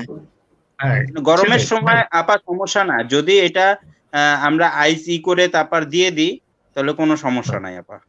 সিঙ্গাপুর যদি যাইতে পারে, কারণ ককশিট অথবা কার্টনেও দিলে স্যার এটা যায় কার্টনে। আমরা আমি যেটা করি স্যার খুব সহজ পদ্ধতি। আমি যেটা ওই আইসটাকে ডিপ করে ওই পানিটাকে, আমরা তো সিলিং মেশিন থাকে, পানিটা ঢুকিয়ে তারপর ওইটাকে আইস করে নিই, আইস করে তারপর মাশরুম তাক করে ওইখানে 3টা তাক এক করে, যদি 12টা লেয়ার হয় ইয়ে হয় 12টা মাশরুম করা হয়, তাহলে আপনার 3টার দিকে এরকম রেখে মাশরুম আবার 2টা আইস দিয়ে দিই, আবার 7-10 প্যাকেটে আইস এরকম দিয়ে যদি 3টা করা হয়, এখানে টেম্পারেচার ভিতরে আপনার সাধারণত 18 থাকে। কথা হলো যে এইটার বাজারজাতকরণের এগুলো কিছুটা মাশরুমের সমস্যা আছে, যেটা নীরব যদিও আমাদেরকে বলেছে যে লাল শাকও তো স্যার সকালবেলা তুলে বিকালবেলা খাওয়া যায় না, শুকায় যায়, তো ওরকম মাশরুমের জন্য থাকতেই পারে, কিন্তু এই চ্যালেঞ্জ গুলা আমরা দিনাজপুরের লাল শাক কক্সবাজারে খাওয়াইতে পারতে পারি যদি সঠিকভাবে আমরা প্যাকেজিং করি, সঠিকভাবে ট্রান্সপোর্ট করি, এটা পরিবহনের ব্যবস্থা থাকে। একটু বেশি পড়ে, এটা হলো জায়গাটা, খরচটা একটু বেশি পড়বে, সেটা তো ঠিকই আছে, আমি যদি তারা ইয়ে করতে চাই। কিন্তু কথাটা হলো যে আমাদের উৎপাদনের প্রযুক্তি আছে, আমাদের উৎপাদকদেরকে প্রশিক্ষণ যথেষ্ট দেওয়া হয়েছে, 2.5 লক্ষ প্রশিক্ষিত উৎপাদক রয়ে গেছে, 2.5 লক্ষ কৃষক রয়ে গেছে সারা বাংলাদেশে। আমরা যদি সবাই খাইতে চাই তাহলে এই 2.5 লক্ষ কৃষক যদি সবাই ব্যবসায় থাকেন, চাষাবাদে থাকেন, তাহলে পরে আমাদের খুব একটা সমস্যা হওয়ার কথা নয়। কিন্তু তারপরেও আমাদের সমস্যা হচ্ছে, কারণ হলো যে এই যে আজকে যে কথাগুলো হলো যে আমি কেমনে বাজারজাত করব, এটাকে কি করে ফ্রেশ রাখবো, তার কিছুটা এখানে হয়তো খরচ যাবে ওখানে। আমি যদি ভ্যালু এডিশন বলতেছি, একটা এই জায়গাটায় ভ্যালু চেইন বলতেছি, সেই জায়গাটায় আমি কি করে মাশরুমটা ঠাকুরকে বীরগঞ্জে উৎপাদিত হবে, সেটা কি করে আমি প্যাকেজ করব যাতে করে এটা 3 দিন থাকে, 3 দিন বাজারে থাকলেও এটা ফ্রেশ থাকবে, অথবা এটা কক্সবাজার পর্যন্ত শিপিং করা যাবে। যদিও নিরোধ এর কথা মতো যদি 2.5 লক্ষ কৃষক আজকে যদি উৎপাদন করে, তাহলে হয়তো বীরগঞ্জেরটা কক্সবাজারে পাঠাইতে হবে না, কক্সবাজারের উৎপাদিত মাশরুম কক্সবাজারে খেতে পারবে। তো সেটা একটা জায়গাটা আমাদের আসতে হবে, যে এই জায়গাটায় যে আমাদের ভালো করে জানা দরকার উৎপাদিত পণ্য, কৃষকরা ট্রেনিং দিচ্ছেন 2.5 লক্ষ, তারা কেন ঝরে গেল। একটা জায়গাটা হলো যে তারা বাজারজাত করেন। আমি আমার নিজের অভিজ্ঞতা হলো যে আমার গ্রামে আমি কিছু ইয়ত লোকদেরকে ট্রেনিং দিছিলাম ওই নিরোধের সেন্টারে। ওখানে আমি বললাম আমার, ওরা খুব একটা প্রায়, ওখানে তো লম্বা লিস্ট থাকে, অনেক সময় পেতে ট্রেনিং পেতে অনেক সময় লাগে, কিন্তু তারা আমারটাকে প্রায়োরিটি দিয়ে আমাদের ওখানে 5-7 জনকে ট্রেনিং দিয়ে দিল। তারা গ্রামে গিয়ে একটা ঘর-টর করে ওই যে সহজ প্রযুক্তি দিয়ে মাশরুম উৎপাদন শুরু করলো। শুরু করার পরে তারপরে আস্তে আস্তে ওই বাজারজাতকরণের স্থানীয়ভাবেই বাজারজাত করতো ওরা, কিন্তু সেখান থেকে কি করে আর তারপরে আগ্রহ হারায় ফেলে, সেই ব্যবসাটা থেকে তারা সরে যায়, এখন আর নাই সেখানে। তো যাই হোক, কথাটা হলো যে এই জায়গাগুলোতে ভালো করে আমাদেরকে আরো করতে হবে। সবকিছু যে সরকার করবে তা নয়, কিন্তু আপনারা যারা পারভিন ইসলাম ম্যাডাম আছেন, আপনারা যে ফেডারেশন আছে, আপনারা নিজেদের কৃষকদেরকে সংগঠিত করতে পারেন, কিন্তু বাজারজাত করার যে সেল সেন্টারের কথা বলছে, সেই সমস্ত জায়গায় আমরা সরকারের সঙ্গে অবশ্যই কথা বলতে পারি, যে সরকার সেই একটা যদি ফ্যাসিলিটেট করে, সহজ করে দেয় যে একটা কাঁচা বাজারে একটা বিক্রির জায়গা, তারপরে বড় বড় দোকানগুলো যাতে মাশরুম বিক্রি করে, সেই সমস্ত জায়গাগুলোতে আমরা অবশ্যই আলাপ করতে পারি, যাতে করে এই বিক্রির জায়গাটা সঠিকভাবে আসে। আর ক্রেতাদেরকে তৈরি করতে হবে, যে একটা হলো যে ভালো করে প্রচার করতে হবে। শিপু বারবার বলতে প্রচার করতে হবে, কারণ প্রচারেই প্রসার। প্রচার করতে হবে, গুণাগুণ সম্বন্ধে ভোক্তা তৈরি করতে হবে, বাজারজাত ব্যবস্থাটা তৈরি করতে হবে, কোথায় পাওয়া যাবে সেটা বলতে। কারণ না হলে পরে মানে কি করে এটা মানুষ খাইতে চাই, আমি কোথায় গেলে পাবো? সবাই তো আর আড়ত বা ইয়ের কাছে যাইতে পারতেছে না। আমার তো সব জায়গায় কাঁচা বাজারের মধ্যেও পাওয়া যাবে, আলু পটলের মতো ওইটা মাশরুমের একটা কর্নার দরকার, যে এখানে গেলে মাশরুম পাবো। এবং যে সমস্ত দোকানগুলা সবজি বিক্রি করে, মশলা বিক্রি করে, তাদের ওখানে আজকাল কোনায় কোনায় অনেক জায়গায় সবজির দোকান গড়ে উঠছে, সে সমস্ত জায়গায় হতে পারে। আমাদের ইকবাল ভাই বলতেছেন যে এটা কেন ফেরি করেও বিক্রি করে না কেন, তো হতেই পারে সে সমস্ত জিনিসগুলা, কিন্তু আমাদের ওই জায়গাটায় করতে গেলে ভোক্তার সঙ্গে এই সমস্ত জায়গাতে একটা লিঙ্কেজ তৈরি করতে হবে। কিন্তু ফেরিওয়ালাই কোথায় পাবে? সে তো যায় কাউরান বাজারের থেকে কিনে আনে, ফলে তাকে আসলে দিতে হবে যে এই জায়গায় গেলে আমি মাশরুম কিনতে পারি। কিন্তু আরেকটা গুরুত্বপূর্ণ জায়গাটা যে আজকাল পাউডার করতে গেলে আমাদের ইকবাল ভাই বলতেছেন মাশরুম গুঁড়ায় আটার ভেজাল দেওয়া হচ্ছে। তো তো আমাদের এইসব জায়গায় যারা উৎপাদনকারী আছে তাদের নৈতিকতার দিকে খেয়াল করা দরকার, যাতে করে এটা না হয় আর কি। তো আমরা যাই হোক আজকে এই এই এই যে বিষয়গুলো নিয়ে আমরা হয়তো আরেকদিন খুব দ্রুতই আলাপ করব, কিন্তু আমাদের অনেক বন্ধু আছেন যারা এটা সবাইতে কন্ট্রিবিউট করতে হয়, আমরা সেদিন হয়তো জুমেই আলোচনা করব।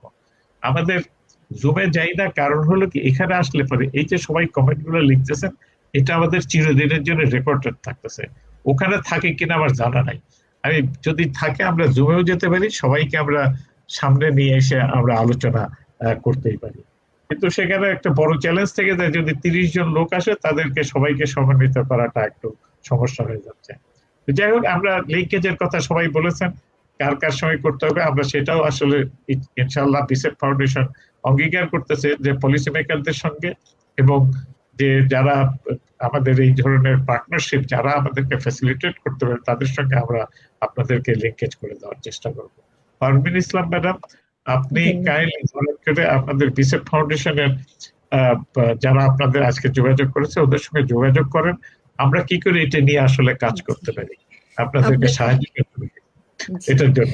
আমি আপনাকে অনেক ধন্যবাদ। আমি একটা কথা বলি, আমাদের ফাউন্ডেশনের পক্ষ থেকে আমরা আগে ওই স্টিয়ারিং কমিটির মিটিং এ থাকতে পারতাম, আমাদেরকে ডাকা হতো, আমরা থাকতাম এবং সেখানেই আমরা আমাদের দাবি দাওয়াগুলো আমরা বলতে পারতাম। বলার প্রেক্ষিতেই কিন্তু মাশরুম ইনস্টিটিউশনে আমাদের ডরমেটরি হয়েছে, আরো অনেক কাজই হয়েছে, কিন্তু এখন আর আমাদের ওই স্টিয়ারিং কমিটিতে আমাদেরকে ডাকা হয় না।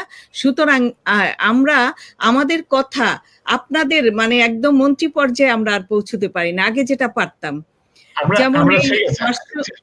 আমরা এই জায়গাটা আমরা এই কথাটাও ওনাকে বলতে পারি, আমি মন্ত্রী মহোদয়ের সঙ্গে আমার মাঝে মধ্যে কথা হয়, আমি ওনাকে বলবো এই যে আপনাদের কথাগুলো যাতে মাশরুম সেন্টারের নীতির মধ্যে যায়, যাতে করে আপনাদের কথাগুলো সরকার পর্যন্ত পৌঁছায়, সেটার জন্য আমরা চেষ্টা করবো। আমরা কোনো বলছি না যেটা করেই ফেলবো, করতে পারবোই, কিন্তু আমরা চেষ্টা করবো। আর আমি মাঝে মধ্যে ভুলেও যাই, তাহলে এটাও একটা বিষয় রয়ে গেছে। তো আমি ইনশাল্লাহ, আমি একজন মাশরুমের ভক্ত এবং আমার স্ত্রী এটা আজকে বিভিন্ন কমেন্ট করতেছেন, নীলুফার তাসনিম যিনি আছেন আমার, উনি আরেক ঘরে বসে শুনতেছেন আপনাদের কথা। কিন্তু ওনার একটা কথা যে প্রচার অনেক হয়েছে কিন্তু ভোক্তা বাড়ছে না কেন, এটা আমাদের জানা দরকার। এই জায়গাটা এটা গুরুত্বপূর্ণ, আমাদের অনেক কিছুই গবেষণা করা দরকার, অথবা খোলামেলা আলোচনা করা দরকার, ক্লোজ আলোচনা দরকার। এই যে শেষ হচ্ছে না, কথা হলো আলোচনা মেলায় বাস্তবায়ন কেন হচ্ছে না। আমি অত্যন্ত দুঃখের সাথে বলছি যে মোহাম্মদ আলী শিপুকে আমি মনে হয় তরুণ থেকে এখন এই অবস্থা পর্যন্ত আমি চোখের সামনে দেখছি মাশরুমের সাথে, অথচ শিপুর মুখে এখনো কেন এত হতাশা। এবং শিপু আপনাকে একদম স্পেসিফিক কিছু সমস্যার কথা বলেছে, আমি আশা করি আপনি মাথায় রাখবেন সেই ব্যাপারগুলো। আপনি যদি মাথায় রাখেন এবং আপনি যদি আন্তরিক হন, আমার মনে হয় মাশরুম নিয়ে এই চাষিরা আর ঝরেও পড়বে না, আমরা অনেক দূর এগিয়ে যেতে পারবো। আমার শুধু একটা কথা, আমরা মুখে কথা বলি, আমরা অনেক কমিটমেন্ট করি, কিন্তু বাস্তবে আমরা কেন করছি না, আমাদের কোথায় সমস্যা, আমার এইটা একটু দেখার আমার খুব এই কথাগুলো শোনার জন্য তো আজকে আপনাদের সঙ্গে আসছিল যে আপনাদের কথাগুলো কি আর কি, কিন্তু আপনার টেকনোলজির কারণে অনেক দেরিতে আসেন, আমরা ইতিমধ্যে অনেক বেশি সময় নিয়ে ফেলেছি। আজ অনেক কথাগুলো আছে, এই কথাগুলা আপনারা বিসেপ ফাউন্ডেশনের পেজে গিয়ে এই আজকের এই যে কমেন্ট গুলো সবার গুলো রয়েছে, যদি আপনাদের জন্য যেগুলো গুরুত্বপূর্ণ আছে সেগুলো একটু জবাব লিখে দিয়ে, আপনাদের কোনো বক্তব্য থাকলে নীরজ তোমার প্রতি রিকোয়েস্ট থাকলো, আমাদের আজকের এই অনুষ্ঠানটা থাকে ওখানে অনেক কমেন্ট আছে, আমরা আজকে সবগুলো কমেন্টের জবাব দিতে পারলাম না, কিন্তু দিলে পরে আমরা মানে ওটা আমাদের জন্য উপকার হবে এবং আমরা ওগুলোর উত্তর দেওয়া আমাদের দায়িত্ব। আমি যা দেখলাম, আমি অনেকগুলো কমেন্টস পড়লাম যেটা আমাদের কাছেও করা হয়েছে, সরকারের কাছে করা হয়েছে, আমাদের উত্তরগুলো দেয়া আমাদের দায়িত্ব।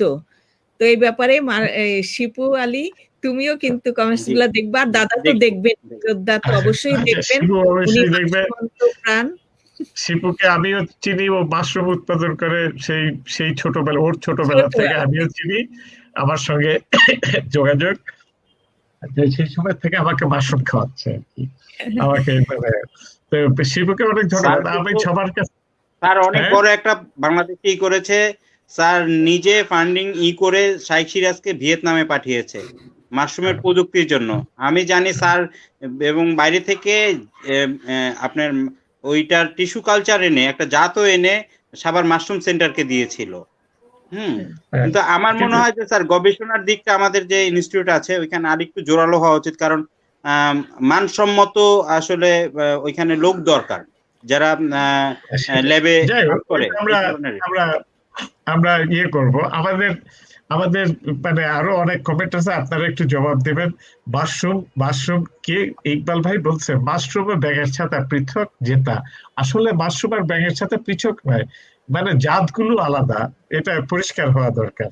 যে আমাদের কোনটা আছে বিষাক্ত, সবগুলোই ব্যাঙের ছাতা কমন, কিন্তু কিন্তু কাল্টিভেটেড মাশরুম আলাদা, যেটা আমরা খাইতে পারি। ও যারা যারা ইউরোপ ওইসব দিকে দেখেছি যে ওই বৃষ্টির সময় মাশরুম কালেকশনে যায়, বৃষ্টির সময় মাশরুমের কালেকশনে যায়, তখন ওই ওরা চিনে কোনটা বিষাক্ত কোনটা বিষাক্ত না। ফলে সবগুলাই ব্যাঙের ছাতা, সবগুলাই মাশরুম, কিন্তু শুধু ওইটাই হারভেস্ট করে যেটা আসলে বিষাক্ত না। ফলে আমাদের ভিতরে এই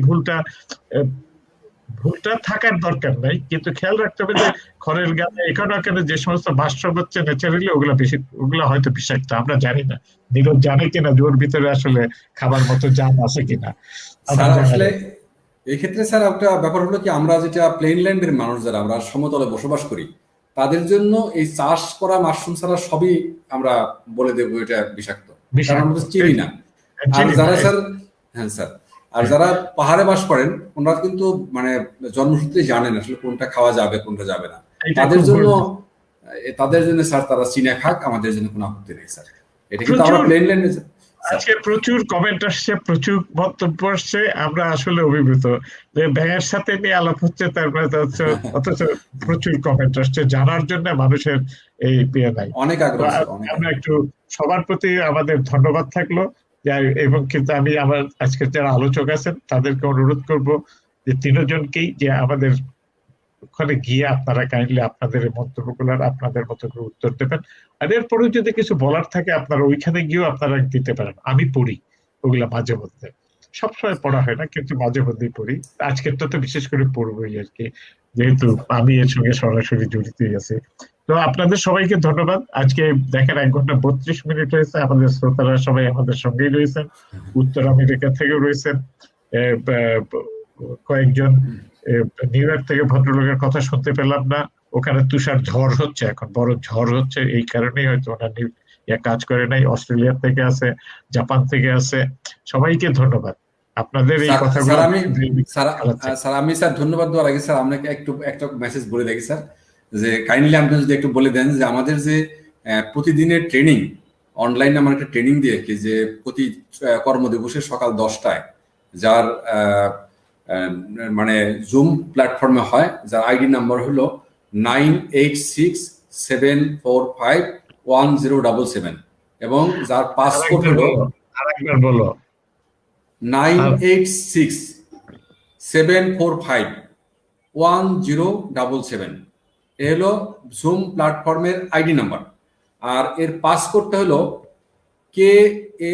KAKON, মানে কাকন। এইটা দিয়ে মানে দাদা এটা লিখে দেন, এই চ্যাটিং এ লিখে দিলে। এইখানে লেখা যাচ্ছে না, আমি লিখে দেবো না পরে, আর তুমি একটু চ্যাট বক্সে গিয়ে পরে এই অনুষ্ঠানের পরে গিয়ে ওখানে যদি কাইন্ডলি লিখে দাও, তাহলে পরে এটা পার্মানেন্টলি থাকলো আর কি। আর একটু আমাদেরকে যদি একটু এই ফেসবুকে বা কোথাও লিখে দাও, আমরাও ওখানে শেয়ার করে দিতে পারি। এটা খুবই একটা ভালো সংবাদ, যে কেউ ট্রেনিং দিতে চান আপনারা ওখানে যাবেন। আচ্ছা, আচ্ছা,